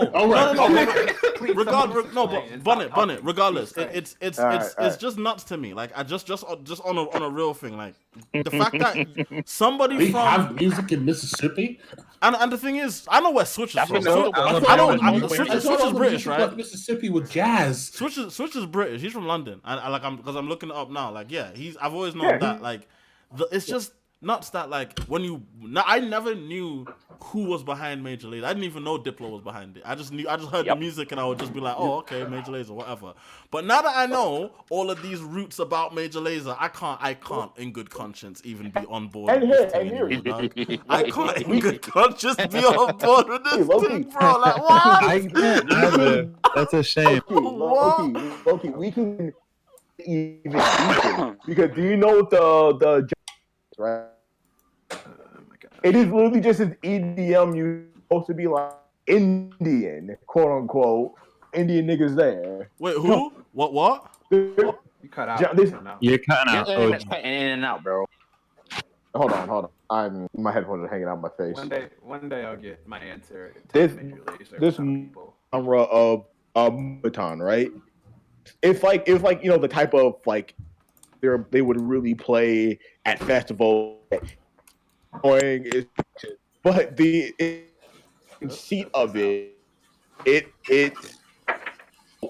has flavor to it. It has reggaeton. It has Latin American music, but of course, no, bro, you're in it. Yeah, let me not lie.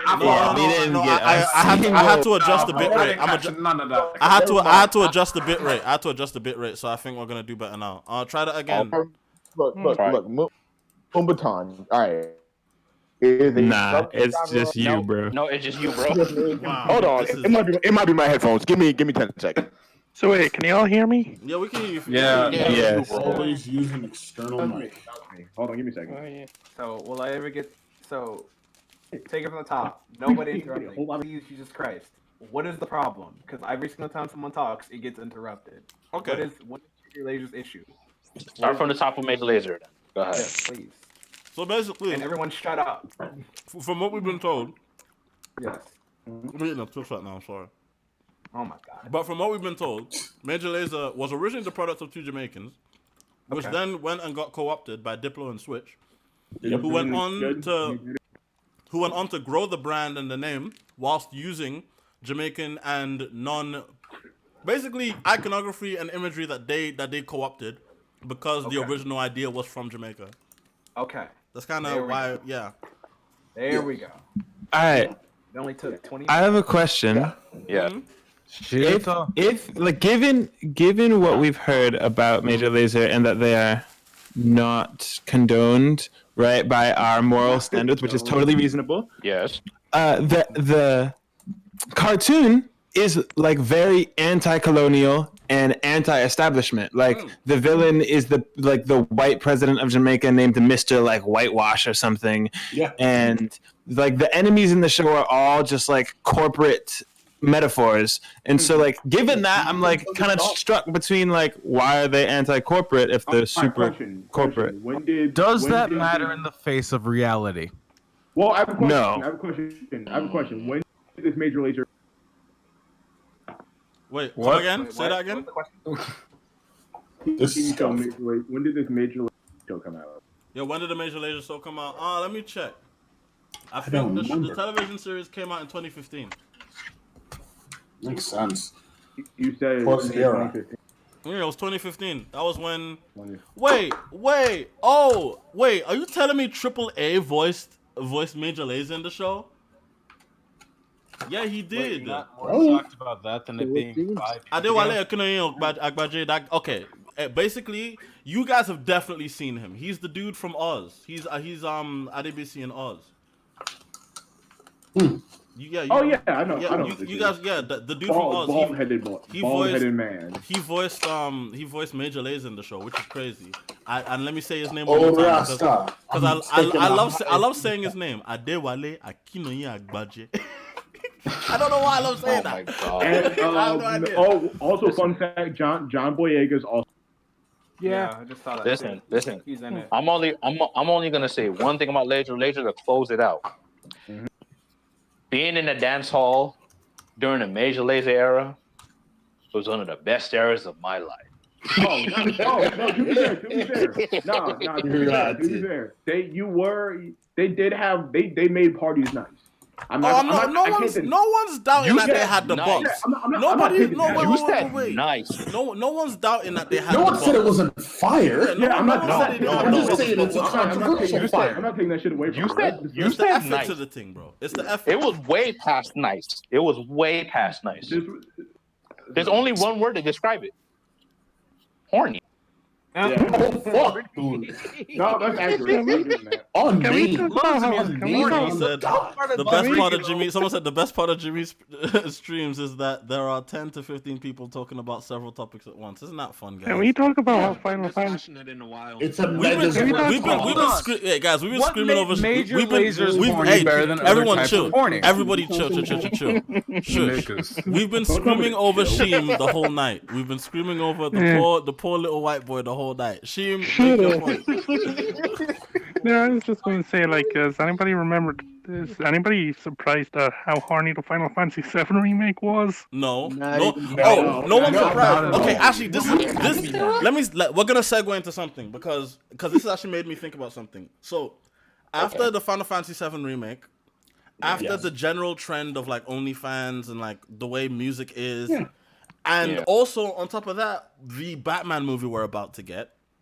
Yeah, I feel we have reached critical mass of horny in culture. We are reaching it. No, we haven't. I don't think we reached critical mass once they say that Robert Pattinson is playing Terry McGinnis. This is to go further beyond. I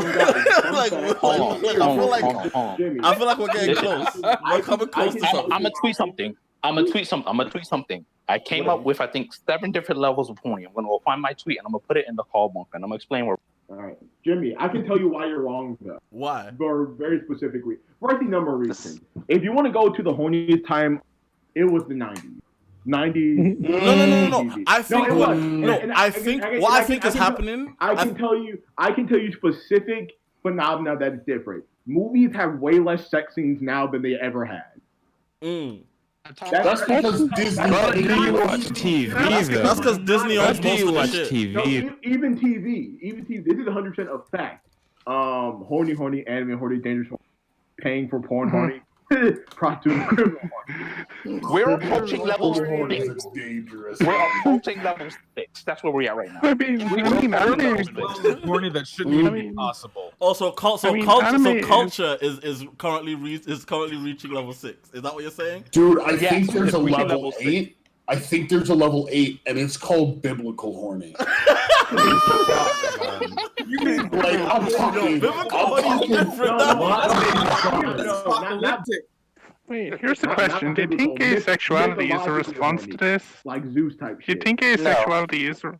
What, do you think asexuality... No, asexuality can be a response to how horny everything is now? As well? I feel like classifying anyone's sexuality as a response to is kind of... I think they just don't take you into account. Listen, like I said, we're approaching level 6, and the reason why we're approaching level 6 is because right now we're in the OnlyFans stage where right now it's the norm. It's the norm. Yeah, 5 is normal. 6 is not frowned upon. 7, we are getting dangerously close to being acceptable. No. Yes. Right. Horny crimes? Oh, okay, that's what you mean. Like, you actually mean criminal. I wasn't sure. Yeah, I mean very, very criminal. Okay. We're approaching 6. When 6 becomes a normal, then be scared. When prostitution gets legalized, then be scared. Because I feel like that will actually level things out. I mean, look at Amsterdam. Prostitution's legal in Amsterdam. It for sure will. Because what happens when niggas want to stop paying? Acts as a focal point for the horny. I mean, Right, then you this want a prostitute? happens now. Like we pretend like there isn't sexuality. What happens when niggas don't want to pay for it? The already pre-existing sex trafficking market stays exactly the way it is. Well, you know what? If they don't want to pay for it anymore, they have to step up. What if they look for us?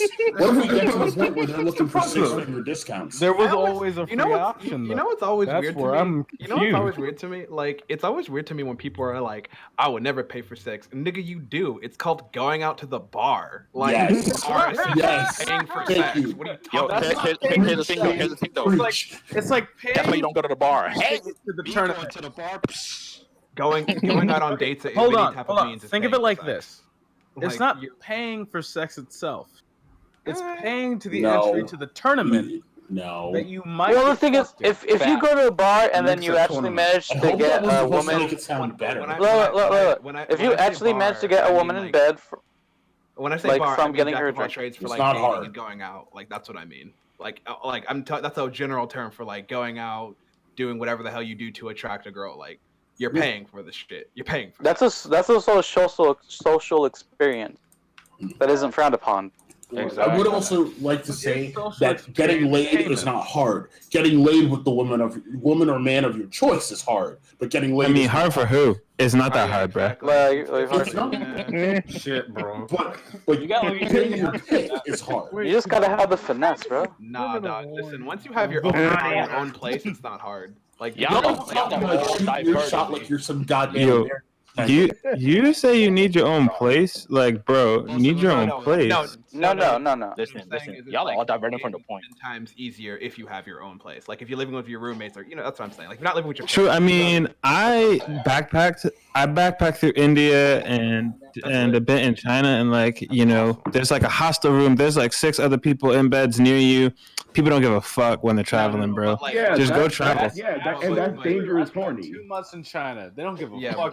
I'm talking It about. wasn't dangerous. Yeah, but would you That's travel risky. just to get your feet? That's a bit The much. answer just travel I'm talking and us about in terms of accepting like that being normally independent. is Like, dangerous. you are an independent Yes, it person. is. You're not with your parents. You don't live with like, that's what I'm talking about. Like, you are independent. True. That's what I'm Y'all trying to say. still diverting. We're approaching level 6. to when they're socially normal, when it's socially accepted. Okay, and then what do we do about it, huh? Nothing. Why the fuck are you asking me? I don't know. No, I just don't know what's going on. I think the question is, should anything be done about it? The answer is I don't think anyone. No. The answer is no. I mean, we have Yes. a lot. Why? Yes, because we don't want to get to level 7. What is level? Unfortunately, we've drawn a Here's the lot. thing, though. Here's the thing. I actually think prostitution horny is actually less than dangerous horny. True. Because dude,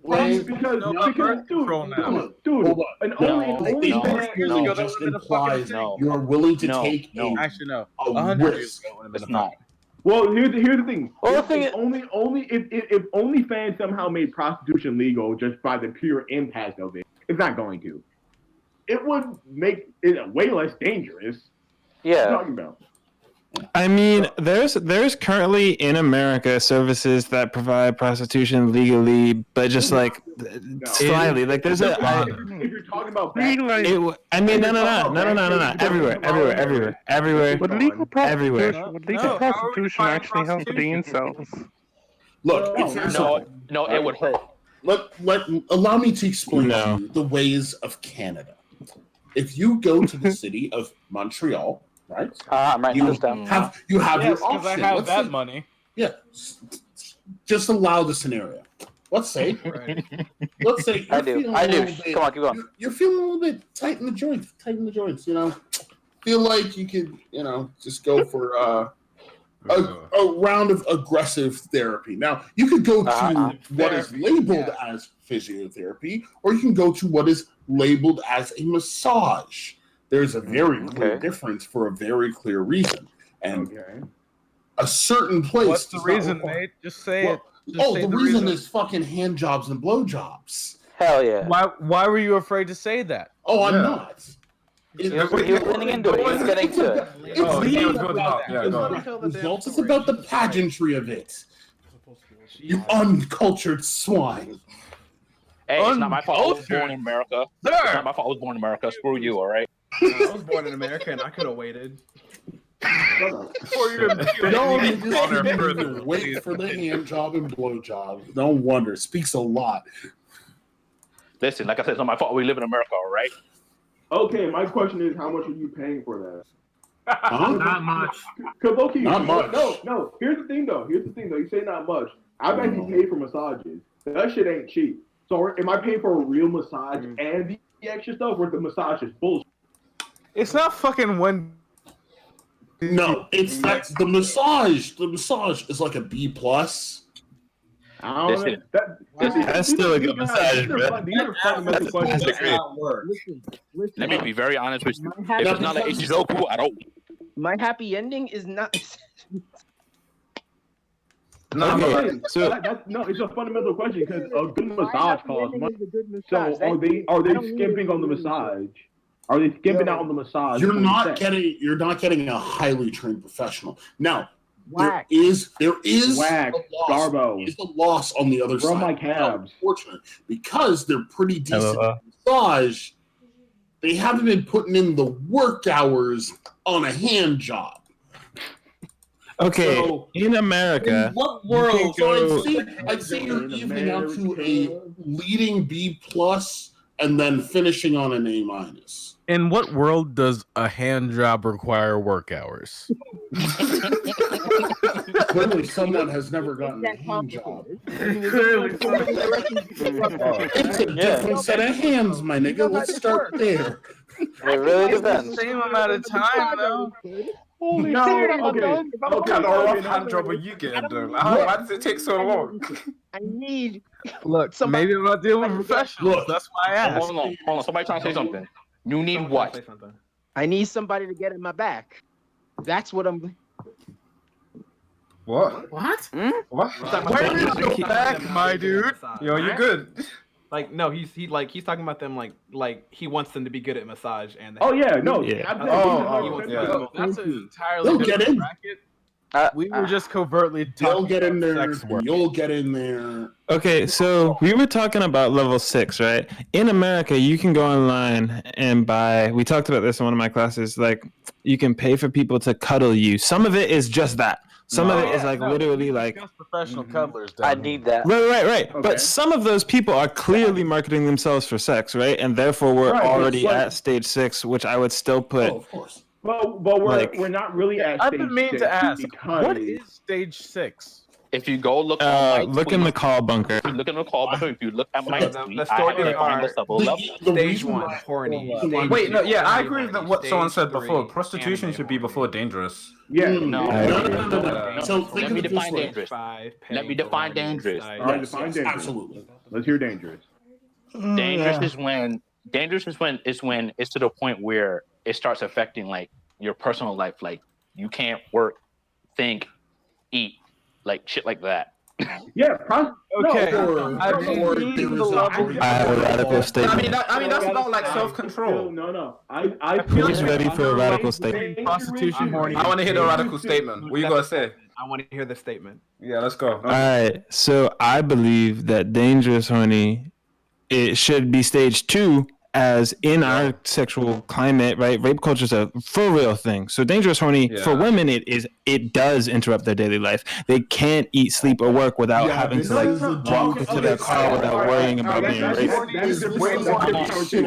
We're not talking about the recipients of the horniness. We're talking about the person being horny. Why shouldn't we talk about the recipients of the? Shouldn't we be centering women? I'm confused. Shouldn't we be centering any recipient of the horny? It's not the topic right now. Strange, far minimal. There are no girls in this chat whatsoever. Listen, They're two different when things. I made the tweet, right? I was going off of Twitter. Twitter was the basis of what I was defining this thing as. So I only took in what I was seeing at Twitter during the time to make these are the levels on Twitter. All right. I think the list is fine. Twitter as a baseline tweets 2 as 1. I am thinking prostitution horny should be above dangerous horny. Because if you can get a and you're still like the point I can't think, then you're Also, into anime dangerous. horny. Also, anime horny and criminal horny should be in the same league. I don't agree. I don't agree. You can tell reality from fiction. Yeah. Like with anime horny, you know what's not about to happen. Yeah, exactly. Criminal horny is where you a lot don't of care. The problem is a lot of them are a lot of characters people do be thirsting over are minors. As well. And that means they don't Still, I don't see what the problem is. Still, that makes them criminals. Yeah. That makes them criminals. I think some of this stuff just kind of bleeds together. That's the problem. That's true. The lines between I these are feel very... like horny, and anime horny are definitely the same thing. Yeah. I mean, I'm about to interject in this thing. I'm about to interject. Bring it on.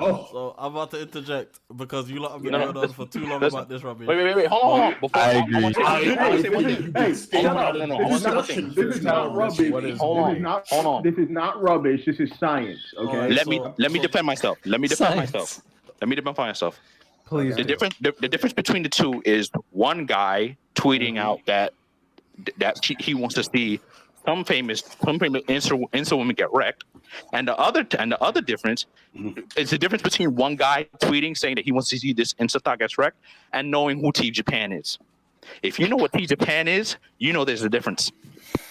I mean, I don't know. I don't know what that is. I don't know I Exactly. want to assume that you're right. See, my argument. Maybe I've never been anime horny. My argument here is that if we're going to differentiate, anime horny and dangerous horny, then we are entering a very, very funny game where I like to call the Shindoel paradox. And Play this game. I've read Emergence. Let's get it. Let's go. And the thing is, the Shindoel paradox, aka also known as the fatal pulse problem, is basically where we enter the realm where is should ethics be applied to 2D art? Yes. Yes. Absolutely. Yes. Okay. But like, Everyone to me, it who's would just read depend on how it's drawn. Wait. Now, Everyone who's read Emergence can stay in the chat. Here's the thing, though. That's a dumb Yeah. question. The word "should" is so meaningless. Okay. No, the word "should" is so Okay. meaningful. Everyone who's read Emergence should actually be able to speak to the conversation. Everyone who read Everyone Emergence else? should be in jail, Nah. including me. I was curious, okay? I just wanted to know. I just wanted to know. If you haven't, I don't want to let me talk tell you about something. it. If you haven't actually read Emergence, you're a coward. Yes, Well, absolutely. You're a No, coward. Let me reply to that. Yeah. We deserve Fuck prison. you. Fuck you. Fuck you. I still want my You're mind. a coward. All right. Fuck you. I still want my mind. You'll I come still out want stronger. to my mind. You'll come out stronger for it. This nigga thinks You he's sound like yes, you look. sound like one of those motherfuckers that say Griffith did nothing wrong. Shut your ass up. I don't want to hear. Nah. Do you have enough information to contribute, though? Look, all I'm saying is if you give Griffith enough time, he wouldn't have done anything wrong. If you gave Griffith enough time, See. Now let's go back to the original conversation. Should. Now you say should is irrelevant. Horny, and anime horny are the same thing. Because in our at a modern certain point, society, horny yes. is about should. Well, no, but here's the thing when it comes to the art. The word "should" is unnecessary because we already know that most people are going to like keep it within the realms of good taste. We already know that. But we also But we know don't keep it within the realm of. We know other people don't give a fuck. So "should" is meaningless because even if you tell them they should do this, they're not gonna care. Like They're not gonna care. Should if you provide don't comment on it, to the all in a moral row, they're not person. going to give a fuck. All you're saying is that there are immoral people, which Yes. is a given. Right. Yes. But the problem is morally that given is kind of When it comes integral to to the immorality nature of the and art. legality, the term "should" is kind of meaningless. Yes. Well, I'm going with morality because legality changes by the fucking day. So is morality. Not by the day. Not by the day. Morality changes By at the least day? by the week, damn it. So, Okay, I will back that statement based on the argument of we morality can does change a lot, especially in this heightened news and heightened awareness. But morality is way less timeless than legality. Morality is timeless to a degree. Certain morality. Certain moral compasses, yes. Oh my lord. When we're talking about like 2D art and sex stuff, no. Oh my god. That shit gets changed. I believe if I it's was on the not front real, lines it of the doesn't 2D hurt. lolly wars of two. I disagree with it. It's not real. It doesn't gotta tell hurt you you, because it I definitely was on the winning side. It only hurts the people who want to be hurt by it. Okay, question. The immortal Travis touchdown. Wait, all right. When you say if it's not real, are you talking drawn or can we go to the point of recorded by actors? No, I mean drawn. If there is no, if there's just drawn. Okay, then I can erase the very extreme example I was about to say. Okay. There needs for me the concept of real the conversation. must be tangible reality. It must. If there was literal touching. No. Here's the thing. No. I think no. Wait. Okay. Hold on. Now, don't you dare steal ground. Even based drawn. on whether or not it's in fictional or actual No, reality. even drawn, we're getting to weird places. Cause let's talk about my favorite nigga on Shad Base, who should be in my jail cell with me. Shad Base should be in Shad did not. Now let's talk about. Here's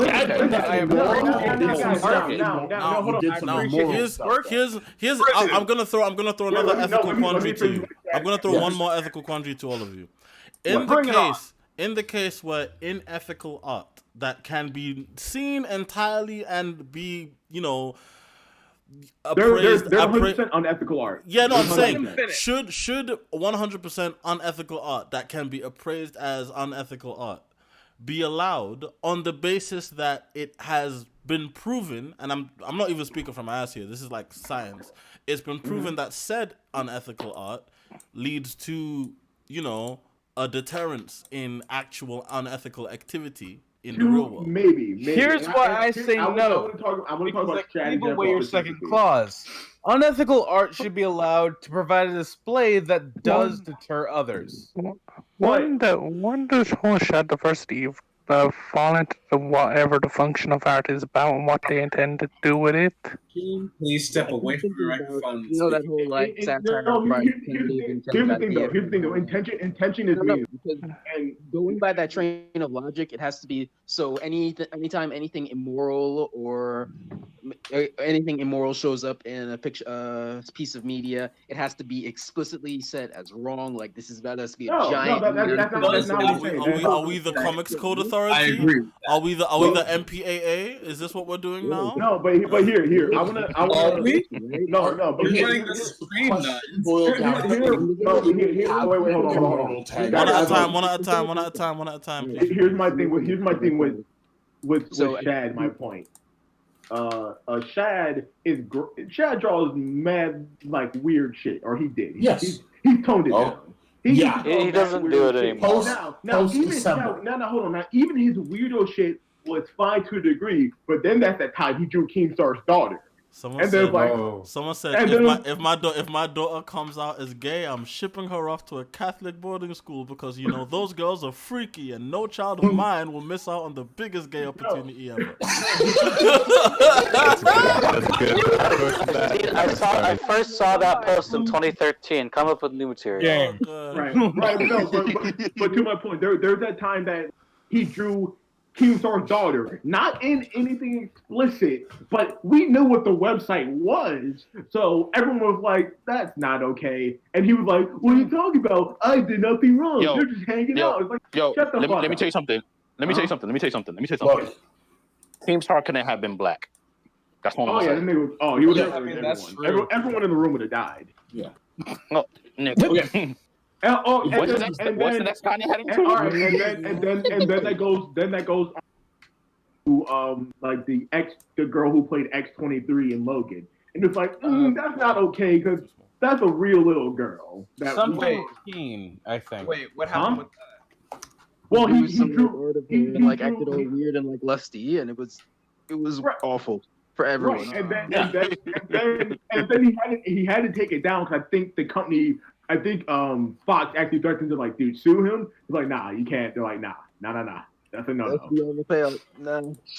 Yes, but you have to realize the thing about morality is that the immoral actions mainly hurt the moral people. So if you don't give a shit about the morality, like Shad clearly did not for a period of time, then he's objectively he hasn't done anything wrong, but he has done a lot of immoral, but he just doesn't give a shit about it. No. What do you mean objectively? Because he never committed a direct affect the subjects of his artwork. He never committed any direct actions towards the subject. But what is a direct action towards a subject? Because then we get real loose. He did not physically do anything, but if you're drawing my daughter on your porn website, you know what I mean? Mentally, if it was a black person, he would win. That's also intent. That's also intent as well. Because by putting it on his porn site, he clearly meant for people to see it. And okay, exactly. Is anyone here an actual? A what? A what? Actual what? A lawyer. A lawyer? No, dude. I will also accept since when do we talk about the law? The law is not even a part of this. We're not talking legality. Is anyone here a moral philosopher? Like they're accredited?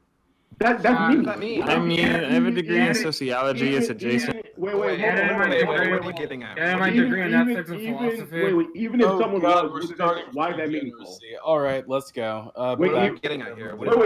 Even if someone was a moral philosopher, why is that relevant? Why is that relevant?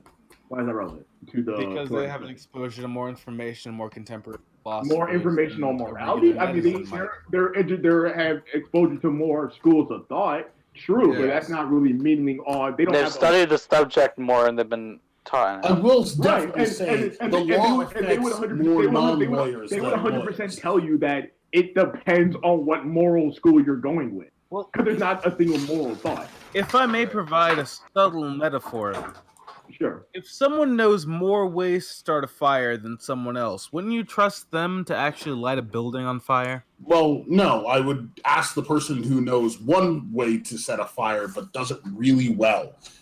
Yeah. I mean, it depends. Or I would ask the person. Because you can know more ways. I'd ask the person who knows more ways to light the same building on fire.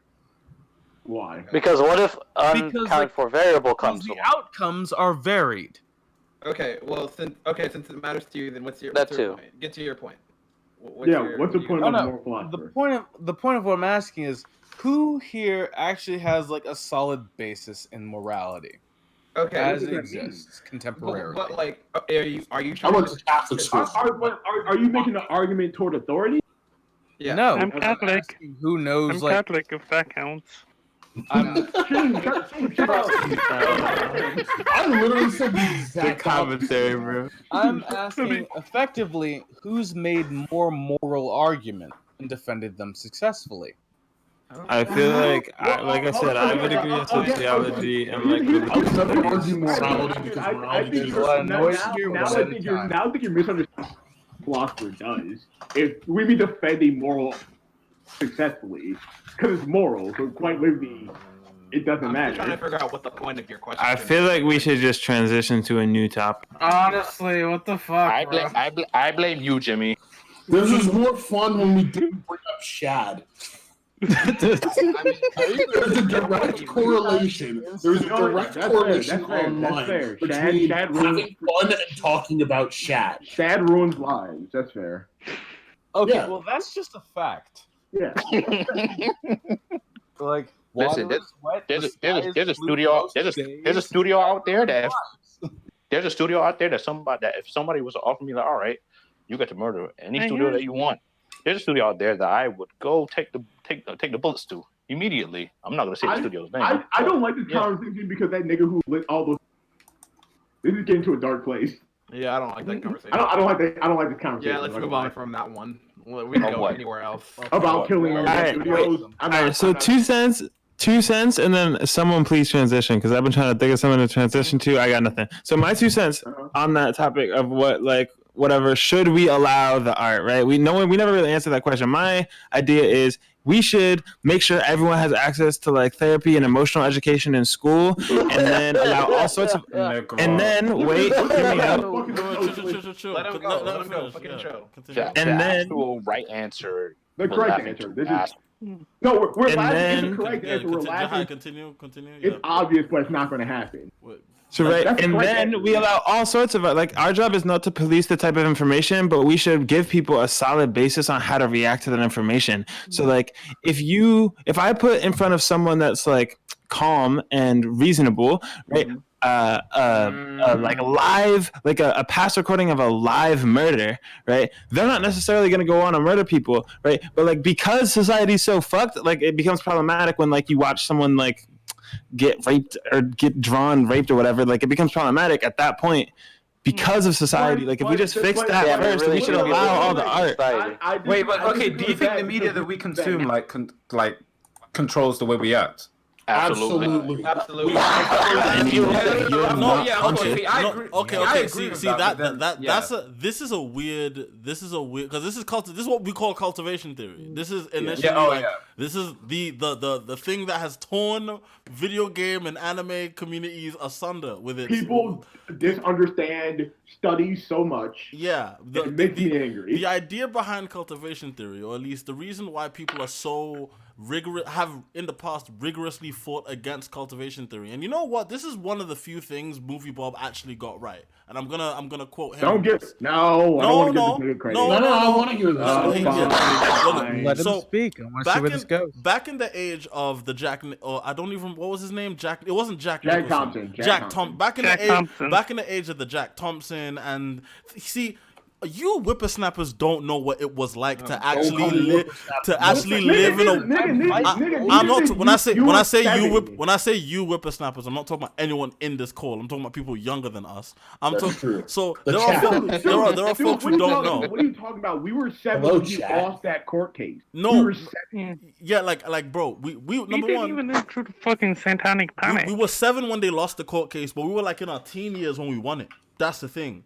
So No, that's not true. So the what I'm talking about is in the age of the Jack Thompson and the Hillary Clintons. Let's not forget, and the Hillary Clintons. She's bad. Get to the point. Yeah, in that age, it became very important for video game minded people to denounce cultivation theory, or at least the style of cultivation theory that linked a direct change in like what we find acceptable. That's not cultivation theory. If it does not cause a direct link. No, but like I'll get to that part though. No, like the reason why cultivation theory has been so difficult to like talk about since is because people immediately go to that feeling of the moment you talk about how video games make us act, or how video games could have the potential in general about how media has any level of effect on our lives. Here's the thing: there's gonna be there's people who are gonna be like, ban it. Art isn't that important. We need to keep people safe. That's the first half of people. Those people are immediately gonna be like, ban it. It doesn't matter. People need to be safe. Art doesn't matter. We need to police it. Yeah. And the thing is, those people are flat out wrong. Obviously, we all know that. Yeah. Those people, like, no matter what we say, those people are fucking wrong. And a lot of our parents fall into that camp. But let's not even get into Oh God. Those people are not correct in their assessment, regardless of whatever you might think. Now, here's where it gets problematic, though.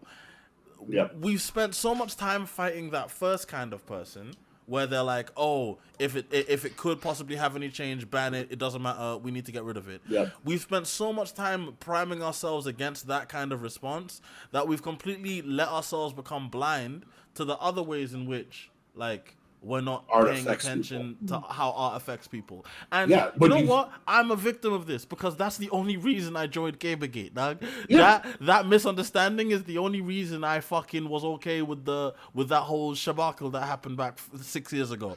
And Christ, it was 6 years ago. Now, looking back on that time though, and looking now as someone who has enough, wherewithal to see that art does affect people, cultivation theory is dangerous to talk about now because now there's people who didn't even live through the Jack Thompson era, who didn't even live through the Gamergate era, but have this mindset of if you talk about how art affects people, immediately you need to be slammed down because now you're going into video game causes murder type situations. Yeah. Or video game But here's the thing. I have something. Cultivation theory is not dangerous to talk about. People just don't get it. Those are two different causes. Yeah.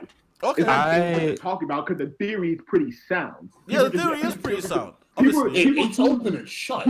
People misunderstand the hypodermic needle model with cultivation theory. They're not the same thing. The guy who theorized cultivation theory very actively said, no, this old model is stupid. It doesn't make sense. So no, it's not dangerous to talk about. We need to talk about it because if we don't talk about it, niggas will continue to misunderstand what it is. Mm-hmm. Yeah. All right, so I have something really important to add to this. Confused. Add the important thing. Add the important. Add important thing. All right, so as a sociologist, right? One of the first things we establish is how like social ideas are constructed and how the socialization of the nation like happens and how social groups are constructed. So part of that is in the subconscious biases that we absorb from the media. Like gender norms are absorbed through the media. We were talking about that earlier, right? However, also at a certain point, you gain the ability to become conscious and view something and make your own decisions, right? And so like eventually, if you go through the pain of dissecting the subconscious biases that you have, you can view something and make your own damn decisions without like, because you know your own coding, you can watch your own coding happen by viewing your subconscious, right? Through like meditation or whatever. Viewing your subconscious, right, now we're... All right, you can view. You can't view your subconscious. You can view thoughts as they arise and label them as separate from yourself, right? I'm not saying you can view your subconscious, but like if you calm your mind and watch your thoughts, you can notice where they're coming from, why you're having them, and then you can be aware of the social influences that you have, and just like be aware of how something is influencing you in the moment, and decide not to be influenced. So on an individual level, yes. On the societal level.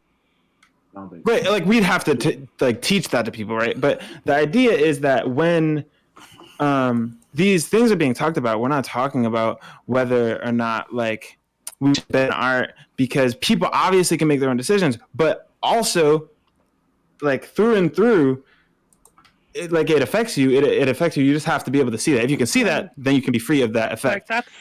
That's why I do ask why a lot of the rape in anime porn, it can actually be dangerous with people with no sex education. No, that's practically because how I we disagree. get our sex ed. I disagree because of the level of like blatant, this is crazy levels of how it is in anime.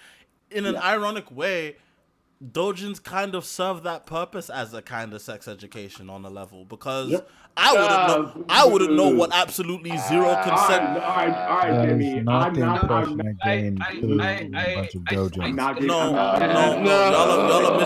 Y'all are missing my point when I say this. I get what somebody said they learned how to fuck from dojins. See, what he's saying.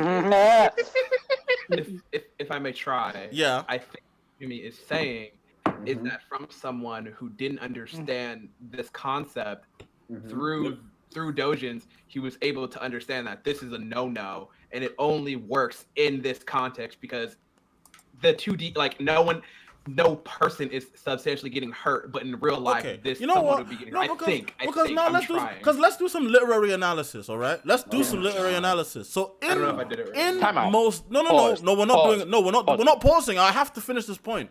What are you literary analyzing? What are you analyzing? Dojins, hentai.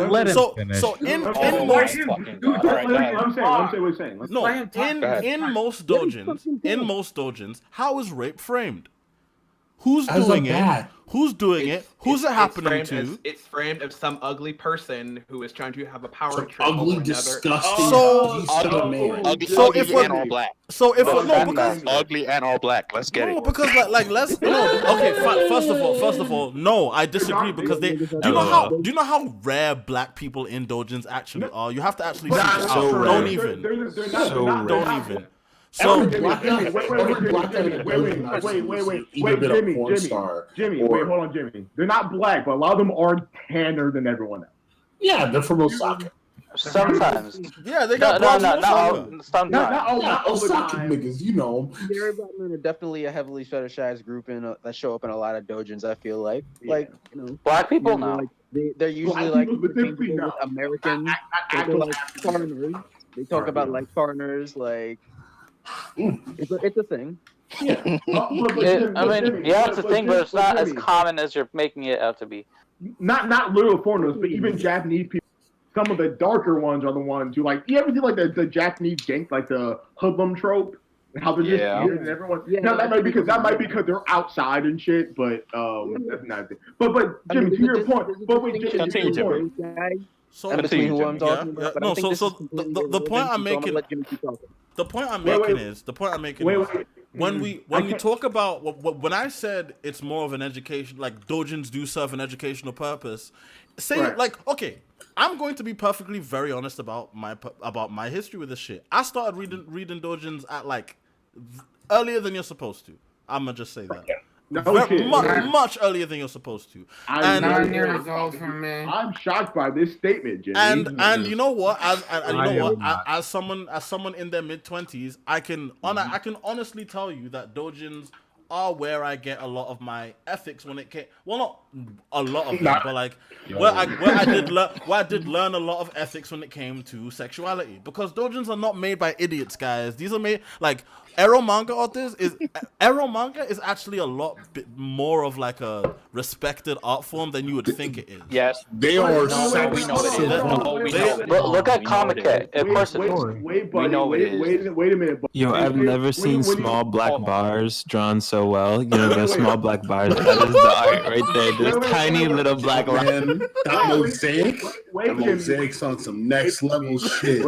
Wait, Jimmy. I don't know if I can co-sign this because by this logic, No porn director is an idiot. Most of them are smart and very good businessmen. Yeah, well, but you see,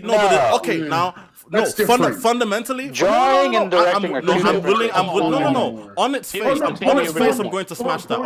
On its face, I'm gonna smash that. On its face, you wanna know why? Go ahead. The porn industry, especially even in Japan, the 3D porn industry is by its nature exploitative.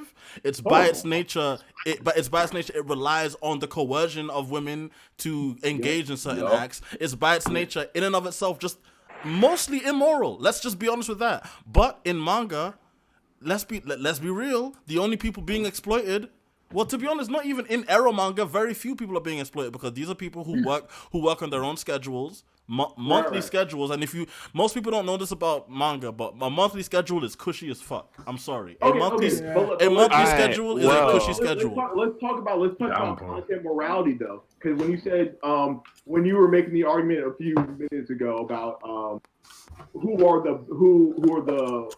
happens in these mangas, and you're thinking, and we're start talking about what's happening. Let's be honest, a lot of the niggas in mangas just get away with whatever they're doing.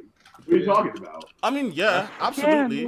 But okay, see, in Japan, okay, so in the worst case scenario, the woman ends up falling in love with a rapist. There's a lot of media. And a lot of them that happens. There's a lot of media, right? That's geared to make you feel shit.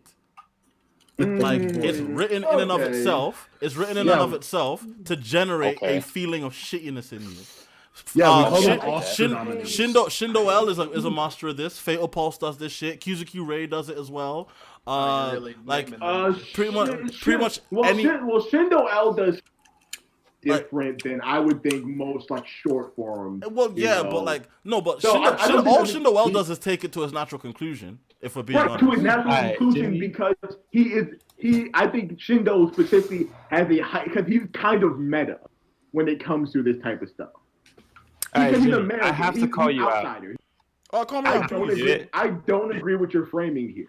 Yeah, I don't see. So, Jimmy, what happened at the end of Rock My World as a proper conclusion.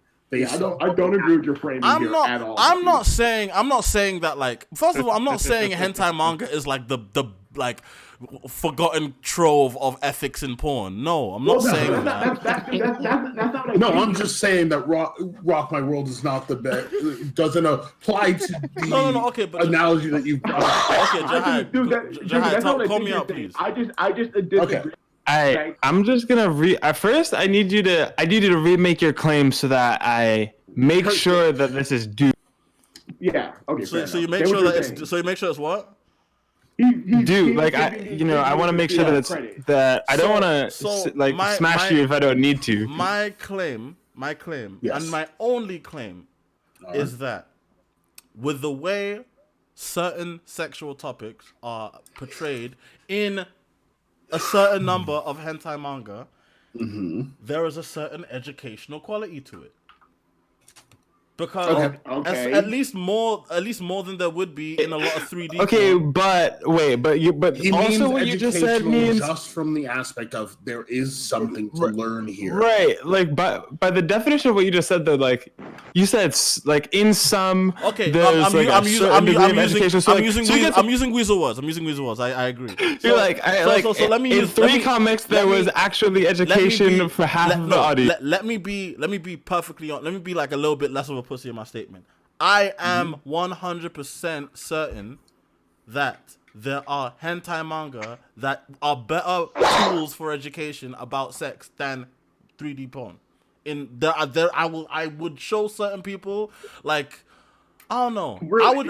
There's a lot. You guys forget that the doujin industry has way more to it than just 3D porn. Way more. We know this because these are actual artists creating more different kinds of oriented projects. There's more dimensions to it. There's more dimensions. There can be. Okay. Now within that bubble, because I know what you're about to attack. Within that bubble, especially with topics like sexual assault, with topics like rape, especially how they're portrayed in these books in these hentai books, the way they're portrayed, you kind of have to understand that yes, these are amoral actions that should never happen in real life. Obviously, I don't need to be the person who has to reiterate it. Okay. Immoral or immoral?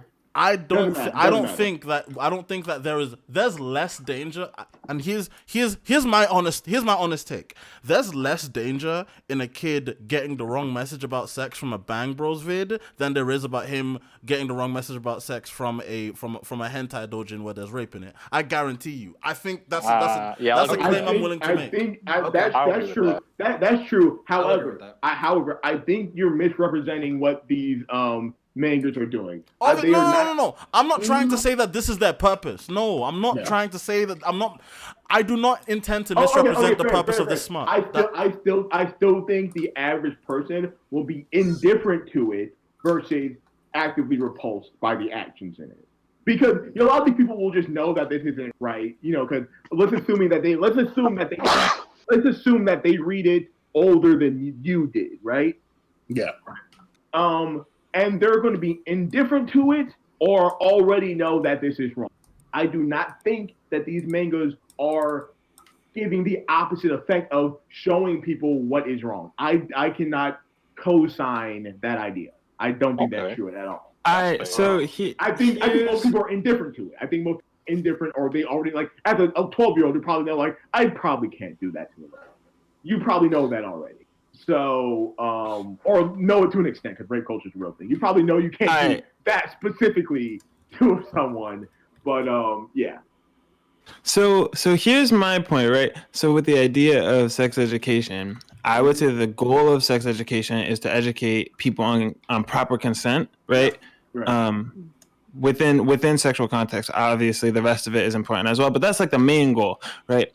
And so learning that consent from almost entirely male misogynistic group, right, in either case is problematic. However, I agree with Jimmy a bit, right? Because in, let's say you're watching 3D porn, as we've been calling it, right? 3D TV. That's what it's called. That's what it is. That's what it is. You could also call it live action. Anyway.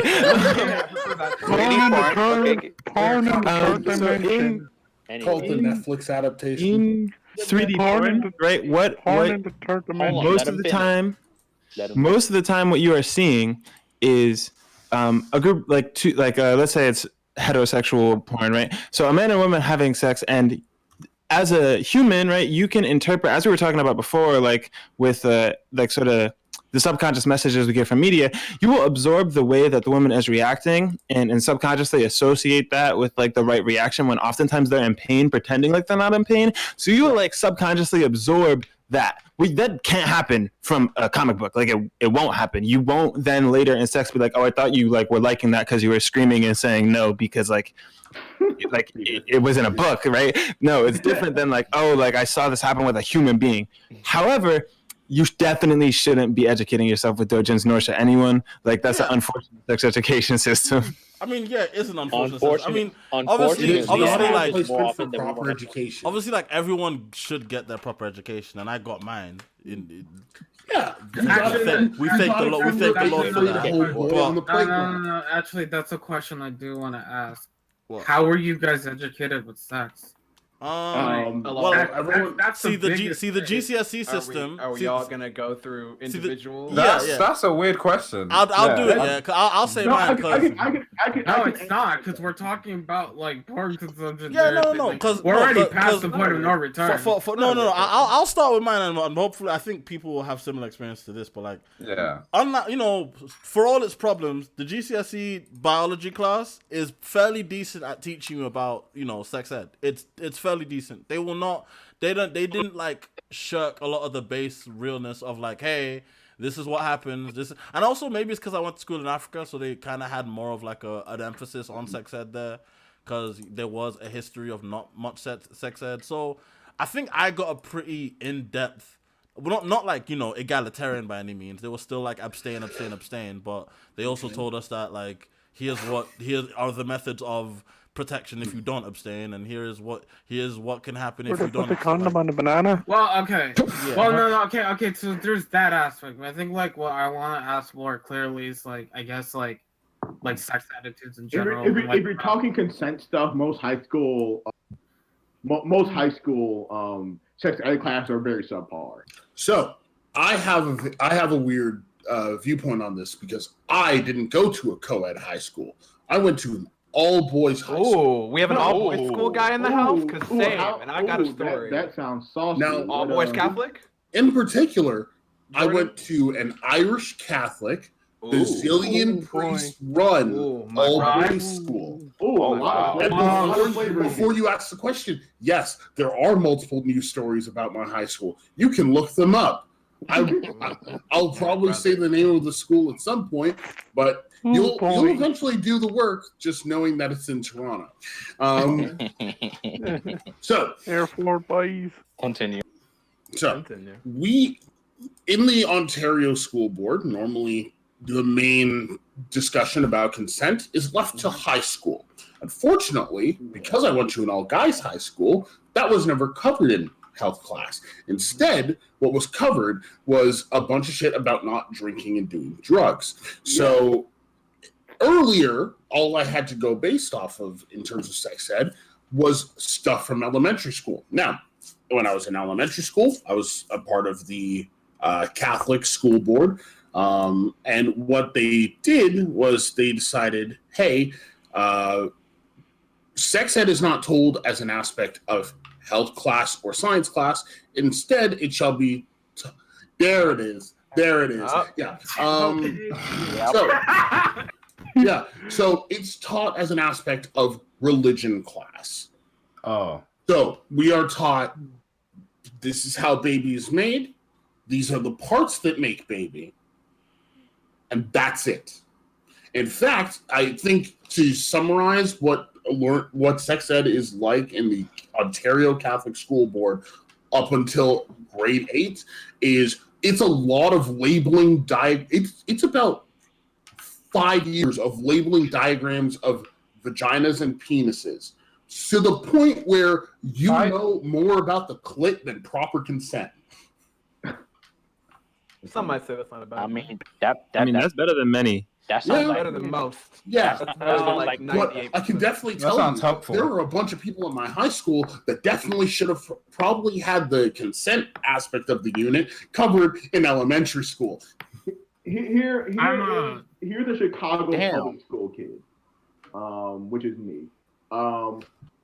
Sex ed is a joke in most public schools. Eventually, I started getting bussed out to the suburbs because I was getting good enough grades, and they didn't have the advanced Platonist courses at the school I originally went to. So I was starting to get bussed out to the suburbs an hour every morning and an hour back.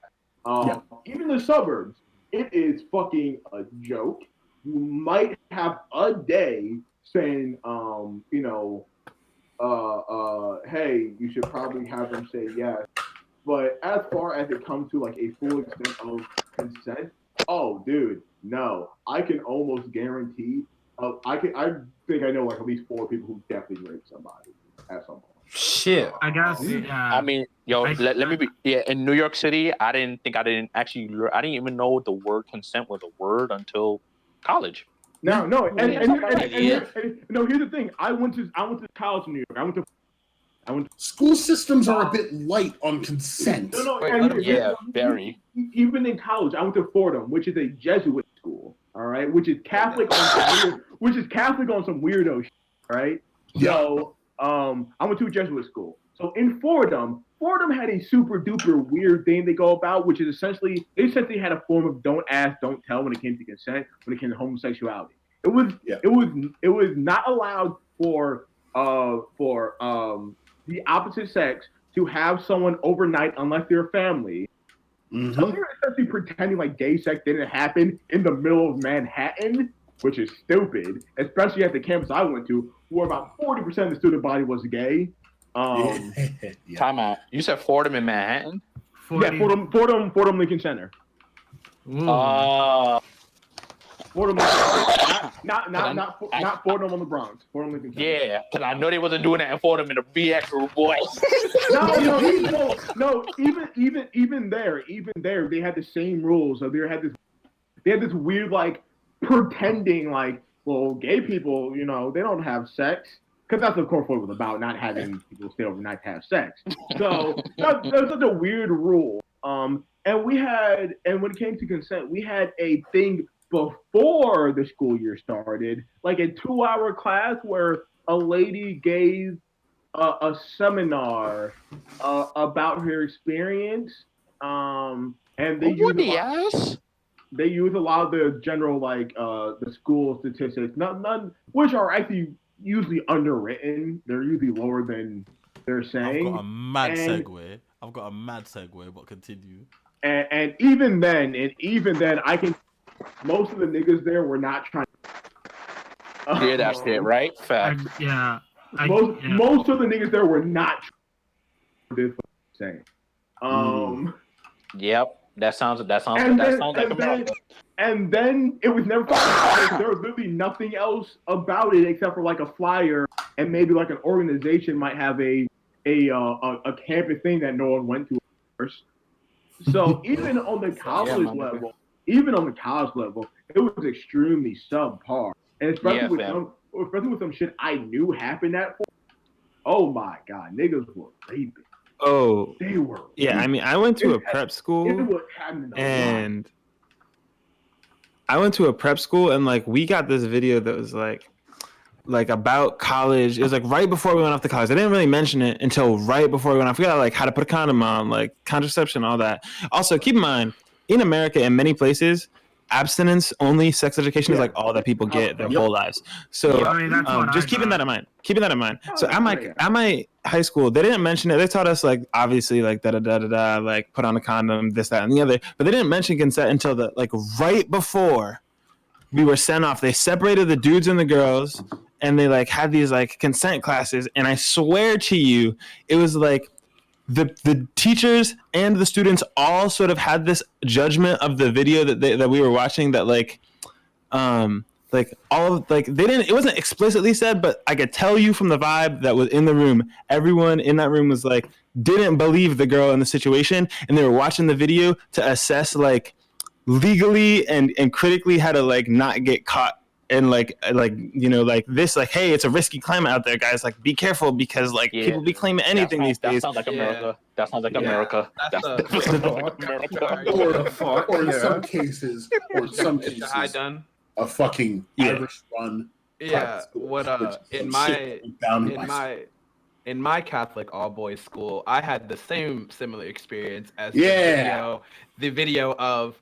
Be careful out there, fellas. You know, they're gonna try and get you any way they possibly can. You know, there's a lot. Yo, fam, thank God I never seen that video. That sounds horrible. Wait. Can someone run that video by me again, please? No.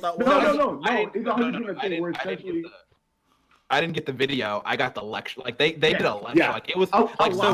Basically, what they did was basically. You know what? You know what? You know what? You know what? Okay, so this is gonna be mad. So before my mad segue that I'm gonna do later, this is not a segue, but this is a mad story. So it's mad aside. I remember when I was in high school. This was at my Christian high school in America, mind you. They took the black kids aside. Yes. They took the black kids aside. They took us aside and they explained to us. They explained to us. What did they do? They basically like they ran it by like, boys, you guys need to be extra careful. And this they got our black basketball like coach. Yeah, no, he's like they get the black guy. Yo, they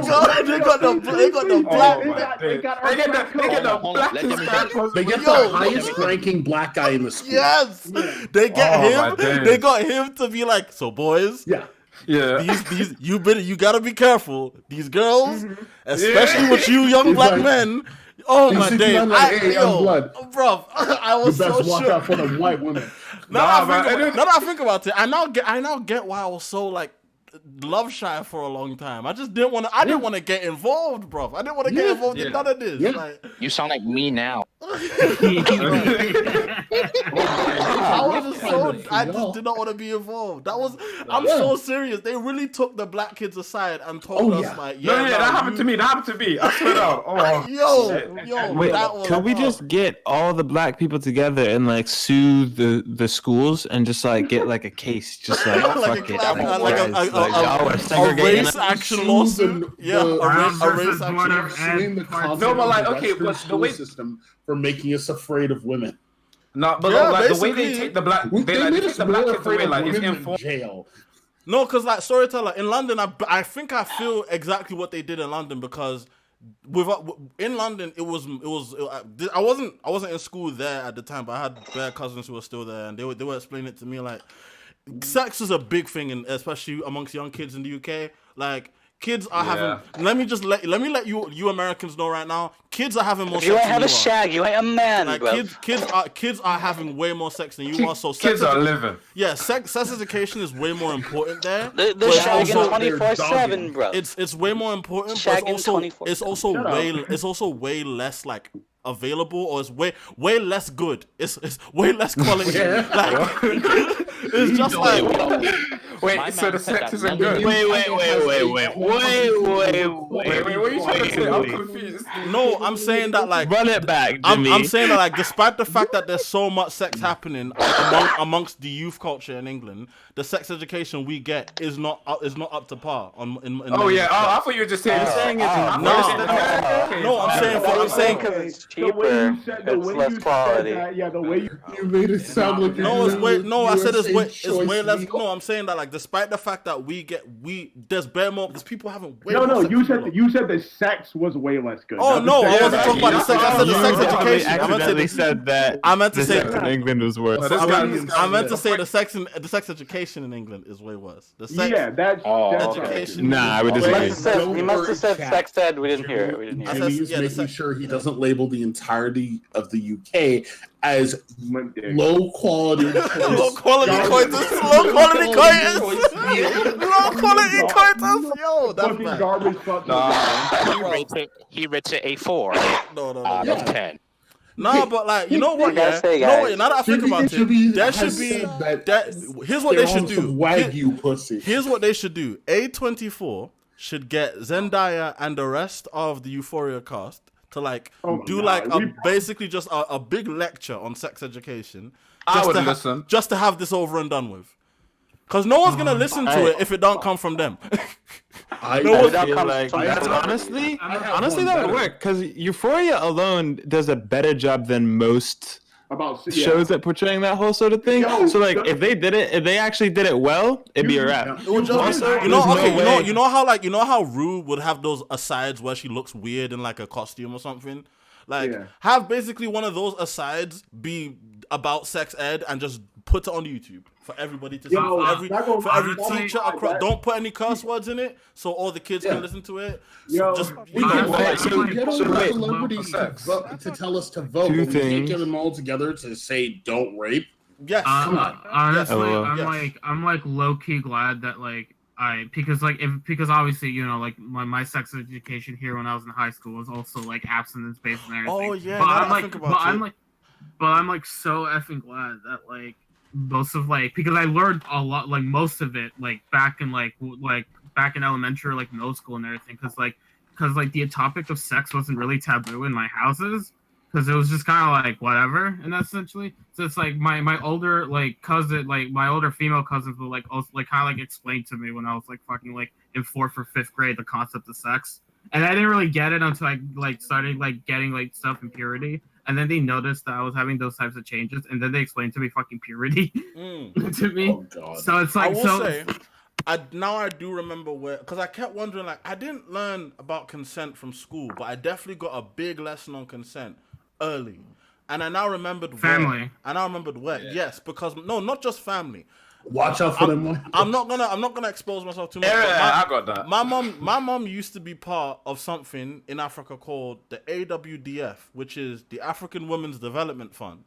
And I would go to the office of the AWDF all the time because you go to your mom's office when you after school when you don't really have much to do, etc. Yeet. So I was there, and the amount of times one of my mom's co-workers, understudies, like ladies who just worked in the office, just random women would come up to me and give me a lecture about what I shouldn't be doing with girls. Yep.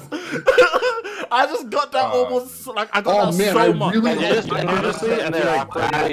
That's a good why do that education. when you can just go to your mother's book club sessions and they'll do it for you. Exactly. They'll like they give really you all That's a great. now that I remember, it's like like they had signs like any man, like they had signs in the office like any man who beats his wife is a muga, like like an African term for idiot. Like it's just any like just like all these random just shit. I feel like it's just the culture I was around just made me very unlikely to enter that mindset of I feel like anyone who is like inherently a mama's boy or like spent very much time with their mom had like does anyone their auntie or like their friends come up to you and like don't you dare if you grew up around women, if you grew up around women, you would have this natural understanding. Does anyone else have a lot of sisters? Yes, but here's also the other thing that I also grew up with. I also grew up with like an older cousin that would also explain to me the guy side of things. No, that's why I never really got. Okay, so let me tell you what my perspective on men's sexuality was. All right, so it was. So get your dick wet. When I was young, when I was young, so in Africa you have people have drivers because it's like just how it is. People have drivers that drive them. So like. But the driver to me was like what more or less a father figure. The chauffeur was like a father figure to me. He was like a big part of me growing up. He used to give me a lot of tips, a lot of like just older brother advice you should get as a kid, right? But then there were actually two drivers, like one for the office, one that was meant to take me to school. So the driver that took me to school, he was the straight-laced one. He was like, Jimmy, keep your head focused on your books. Don't that guy, guy everyone needs a guy like that. But then the guy who drove for the office. So let me tell you, he would tell me about how like he had a baby mama, and then 2 weeks later he would tell me about this girl he just smashed at the beach, and I was like, but wait, what about Mrs. Rashida? Whoa. And it's like, wait, what? I done niggas like that. So I used to think like is it like that? And on top of that, I have an uncle. I'm not gonna say the uncle's name because if I did, I'll get in serious trouble with certain parts of my family. But I have an uncle who his son, my very close cousin. I knew him and his son's wife, right? Yeah. But no, his son's mother. His former wife. His son's mother. So I knew who that lady was, his son's mother, even though I didn't really hang out with her. I didn't know what their marital situation was, but I did know my uncle was staying with us at the time. I went up to the room and I saw him in bed with a lady who was decidedly not my cousin's mother. And I went down and asked my mom, why is uncle with a lady that's not auntie? Then she's like, oh, they got divorced ages ago. And then I asked my mom, what does divorce mean? She's like, oh, well, when a husband and wife realize they don't love each other anymore, and they don't love each other anymore. And then like she used to, how parents put shit, right? Yeah. So, and then like years later, I asked him about this. I'm like, so wait, how long was it that you had divorced her by the time you were with us? Like, Jimmy, I was only living at your mom's house because I had divorced her. I was like, like that's when life made sense. Like that's when life really did make sense. And like this is the uncle that taught me how to use computers and shit. So it's like, wow, thank goodness. Like the pieces were in place. That's what did any of you like get? It's gonna sound weird, but like this was mainly my experience. Obviously, there was like because when you come from like a Christian family, it's like very abstinence. Like just stay on your book. Stay on your book. You're my resident now. Stay on your book. Stay in church. So like my kind of this is more like sexual awakening. But my sexual awakening was like the first girl I got with that was moving a bit frisky. Like, is that the same for you guys? No, absolutely not. Here's the thing. Absolutely not. No, I'm just hearing a lot of no's. Listen, no, storyteller. I'm with you. I'm down. No, specifically for me, because my dad is. Your dad is a what? Wait, Jaren, get. Oh, I'm not saying Jaren. Jalen, get in front of your mic. You're very far away. My dad is a degenerate. He really is. Yeah, but your dad's wait. No disrespect. Don't you have like Cuban? Don't you have like Cuban roots? Aren't they way more sex positive? That's my granddad on my. My dad, even my granddad on my mom's side. Well, yeah, that's also the thing why like I had like because he was a Peace Stone saint back in the day. That's a whole other thing. My dad, my parents got divorced when I was 20. I'm 24. So they waited until we were midway through college before they dropped that on us. And partly I don't know if that's better or not. Wait, did they wait like specifically for that reason, or like probably. I don't know. Oh, okay. It probably happened. They decided to like we're going to divorce when these kids are out of this fucking house. No. My dad, it's funny. He's hilarious. He's a great person. Took care of us, all that. This man, however, has some of the antiquated sensibilities when it came to sex.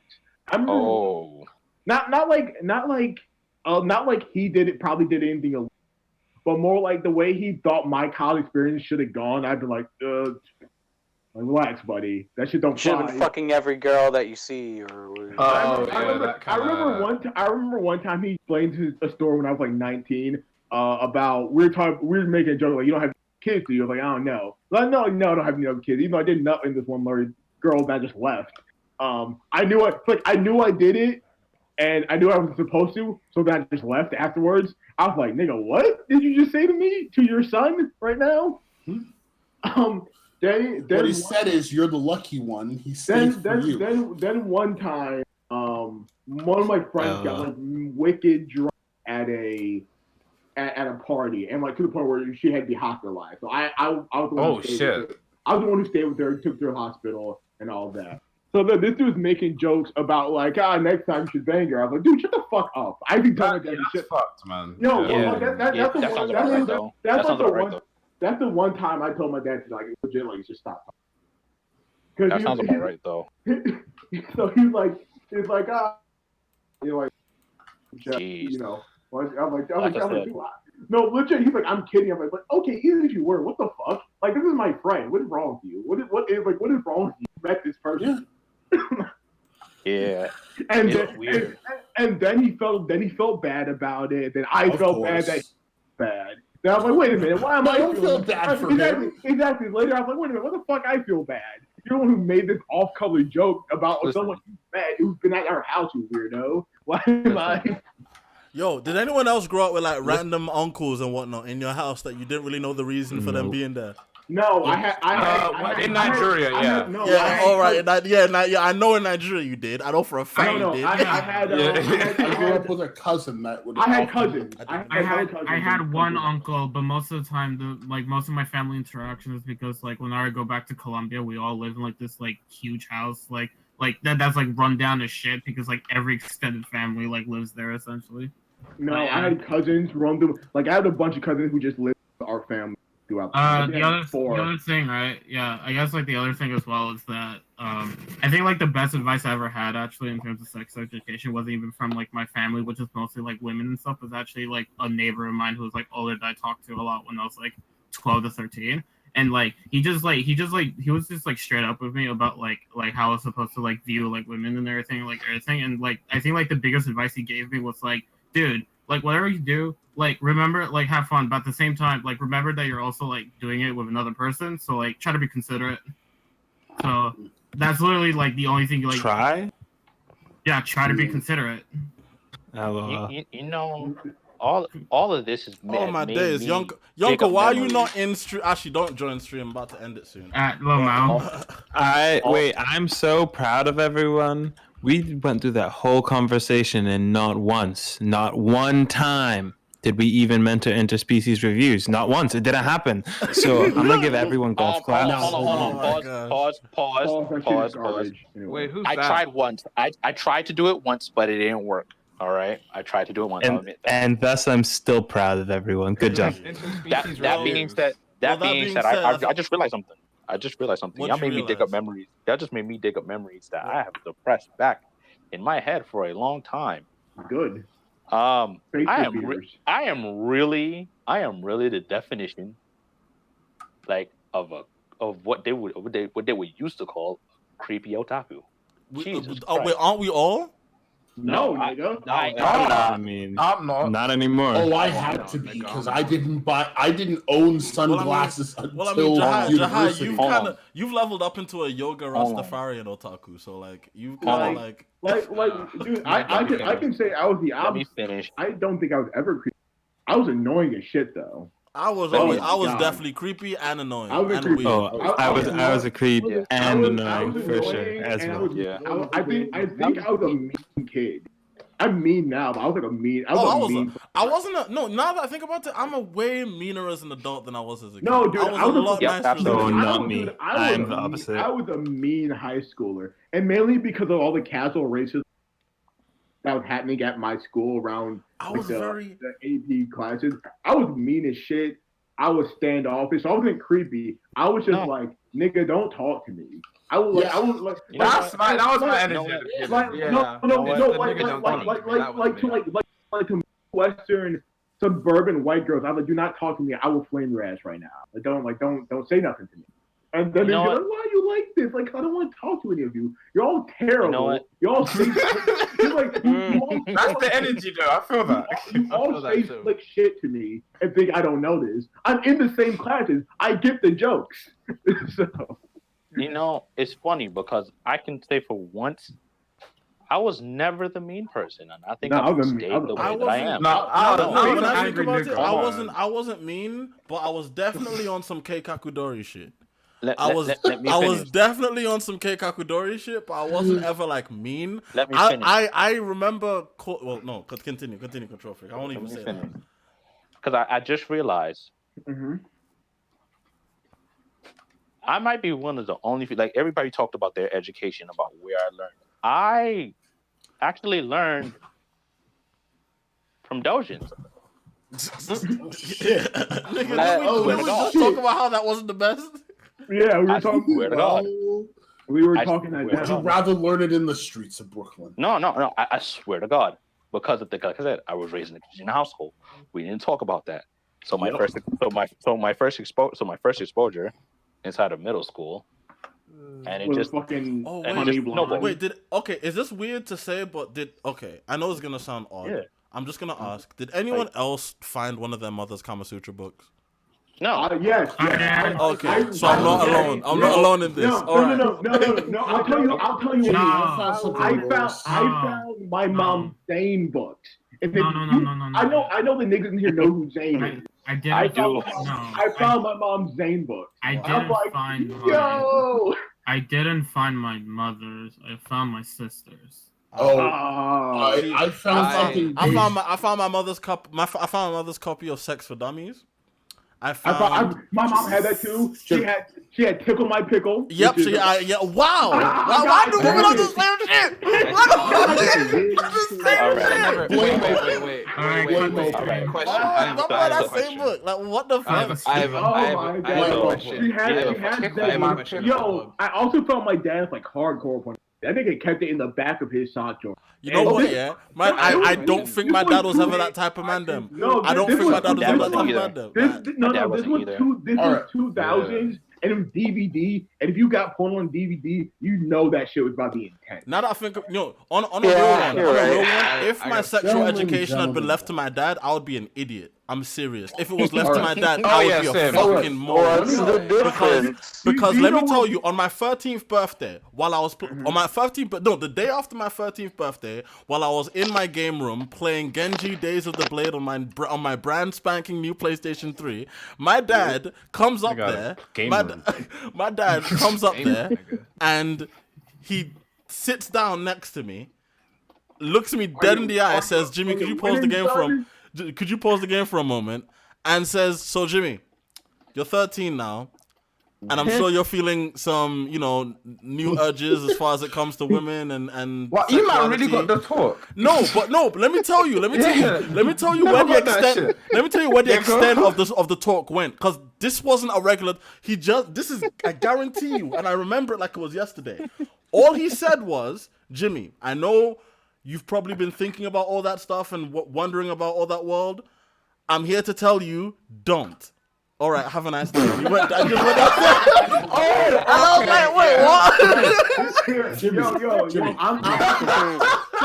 Jimmy. I got a piece of similar advice. I got a piece of similar advice. Okay, I get that. Wait, Pliskin, what'd you say? What'd you say? No wonder you're a fucking degenerate. Jesus Christ. Like you repressed fuck. My dad just told me whatever you're thinking, whatever it is, don't. I'm just like, okay, like whatever you're thinking. And you did the opposite. Yeah, but yeah, boys. As I was saying, I literally. Wait, Jimmy. Wait, about like finding sex shit from your parents. I found my mom's dildo once when I was a younger. Oh, that's scarring. Shit, yeah, that's I wouldn't be able to do it. Look at this cool purple toy I found. I was gonna ask. All right, guys, I'm about to dip for like 5 minutes, and then I'll be back. Wait, Jimmy. Wait, I got a question. I'm about to dip for 5 minutes, and then I'll be back for closing statements. All right, so wait, Jimmy. Good night. I'm leaving. I won't be here when you get back. Peace, everyone. Yeah, peace.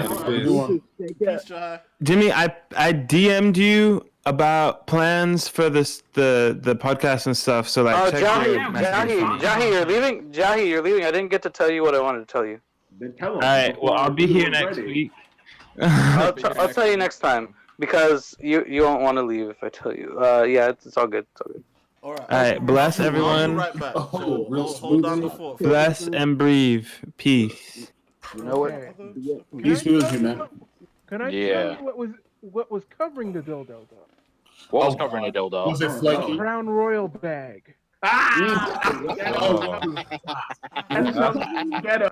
so good. I love it. Yeah. I think if I saw that shit, I would be able to do it. Nah. I have a similar. Also, my mom had Kama Sutra cards. Oh. Yo, look. I'm not knocking my. Or like grandma's like fiction books, like sexual fiction books. I saw those a lot. Zane was all over. I just remember the weirdest. No, wait. I just remembered the weirdest fucking conversation I've ever had. Like about sex. Okay, so like for a good while, like my sister was my caretaker. Sure. And like, so.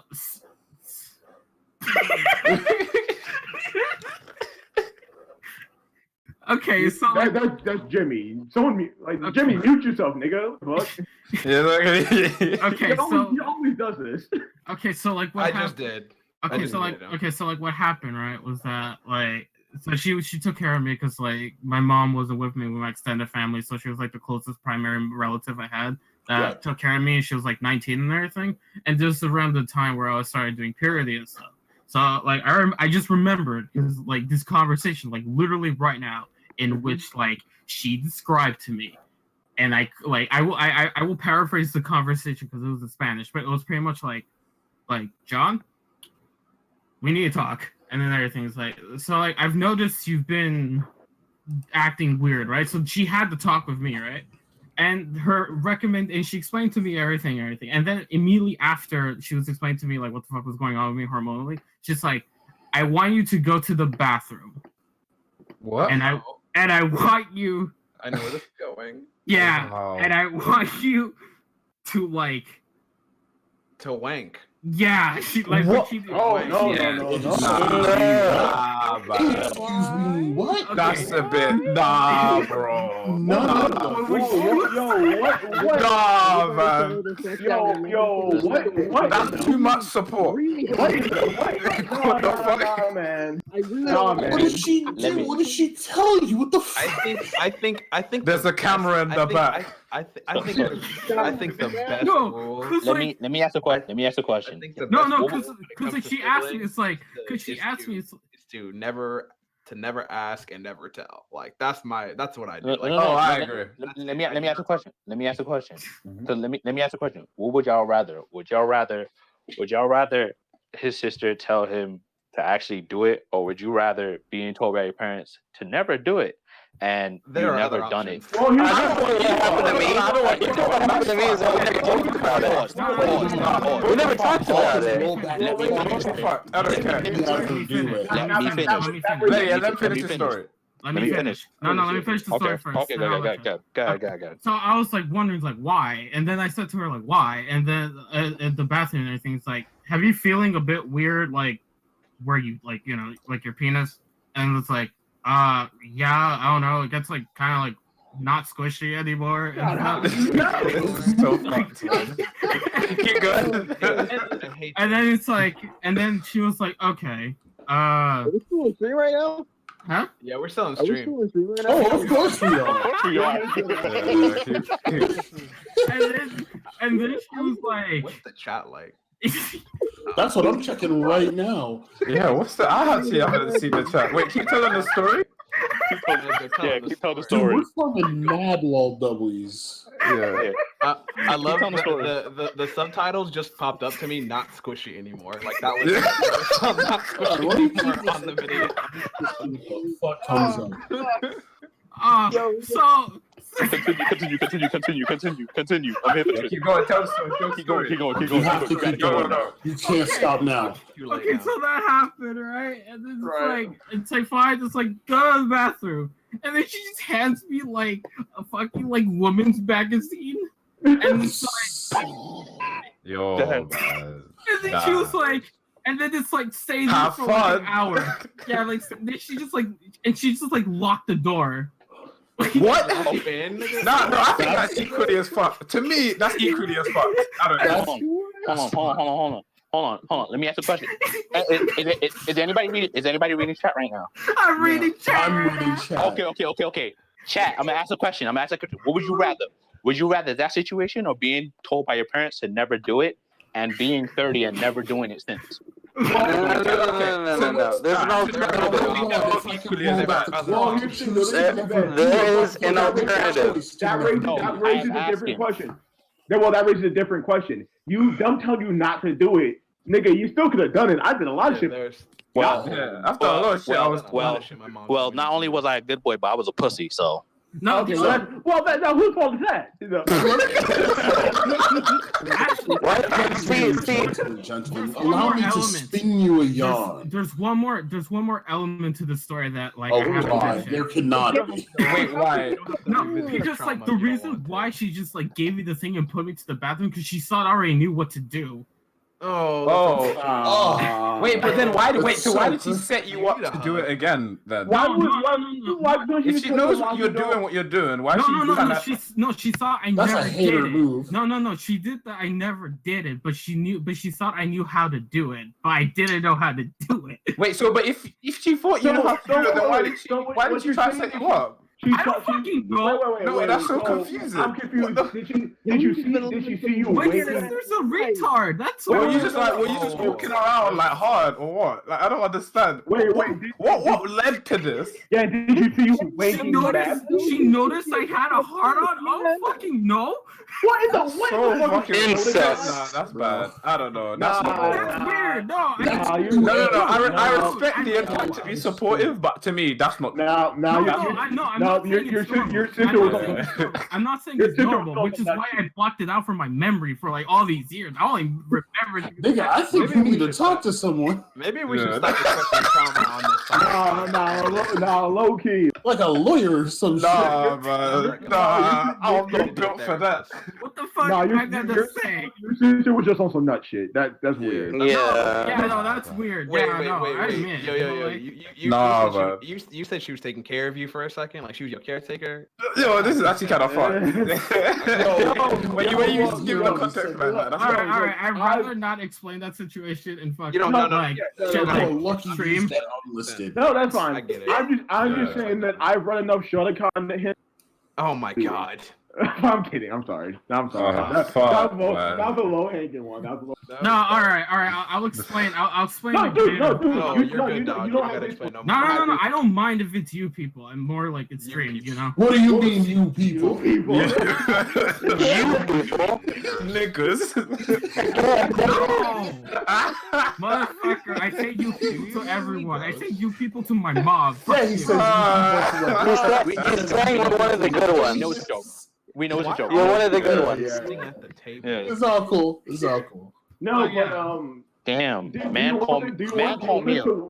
Do you want to wait till the stream is over? We can end this. Oh no, we can keep going until Jimmy comes back because he's got to do the closing AKAs. Jimmy just missed it this entire fucking company. Oh yeah, Jimmy missed the whole thing. Man, just call me a pussy because I never touched myself. I can't believe this shit. I know. You have one comment in the chat that says a pussy. Hopefully, you are what you eat now. If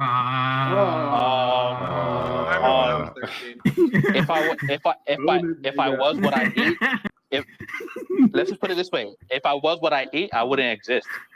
Dude, if I was what I eat, Chat, you're corny as hell. Oh shit! I weigh the amount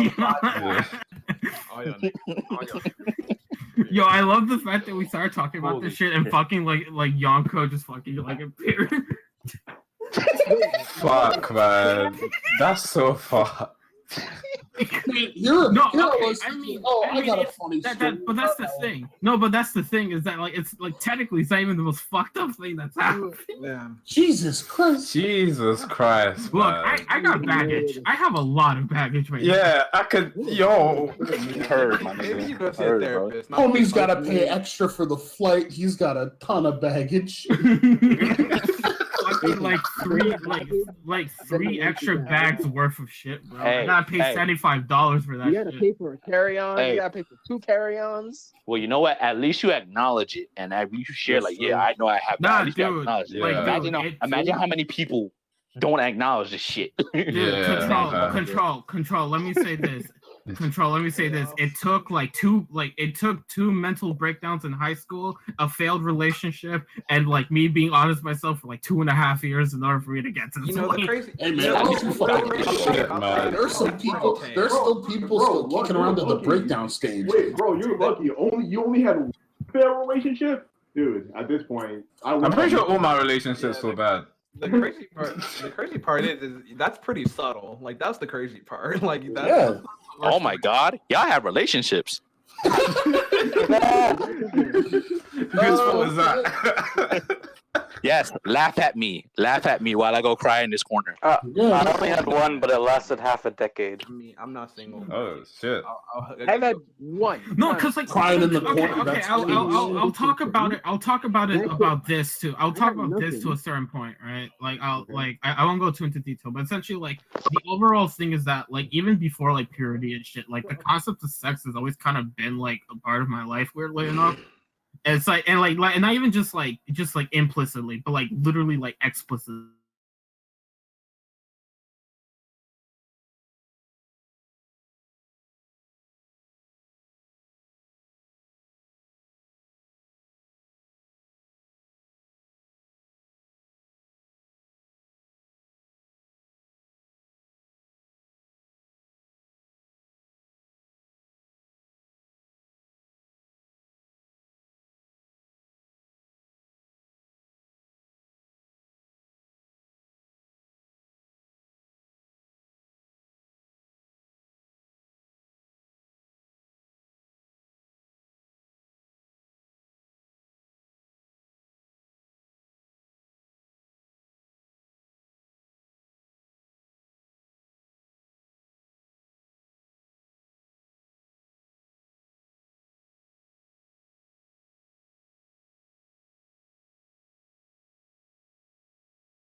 Well, we're about to start this back up again. Sorry for the delay. I think it must have been back in like 1st to 5th grade, somewhere in that period. I don't remember because. All right. What do you mean first or Jimmy?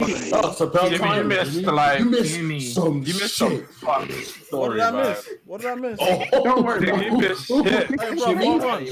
Jimmy, it's your channel. You can go back and watch it.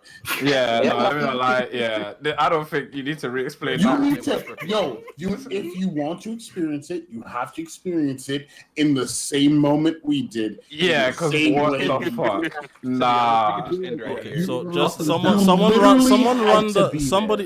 run the I think we should the broad strokes by me. We kind of can. No. The broad strokes? Jimmy, No. we kind of The broad strokes. 2 words. Jimmy? 2 words. Nigga said 2 broad words. strokes. 2 words. 2 words. 2 words. Almost incest. Oh, okay. Well then. Anyway, ladies and gentlemen, I've been your host, and I know it can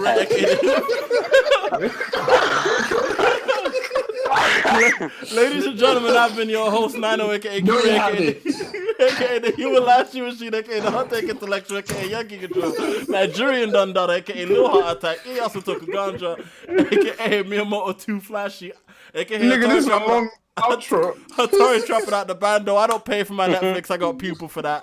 AKA Atlanta's original otaku. AKA the millennial fella. AKA the millennial fella Kuti. AKA the pagan slayer. AKA Bugs my money. AKA young my size. Hey gal, I'm chatting to you. Right, you're gonna dub me out, calm your butters anyway. AKA the colonizer pulverizer. AKA Boss 9-0 of the Shuri Mafia. AKA Strongboy. AKA Childish Guy 9-0. Call me Cash the Stampede, cause why? All I do is make that money and spread love and peace. Or AKA Charles Spasnable. AKA Blink Hook on. AKA that kid from Too Many Places to Count. You're missing one. I'm not doing it ever again. I'm deleting it right now. AKA the Pussy Destroyer. AKA Mr. Black and Platinum. Sayonara, Mina. Yeah, Mina-san. I wish I had an outro like this. What the fuck? Thanks for watching. Mina-san, I apologize. I actually wish I had an outro like that. What the fuck?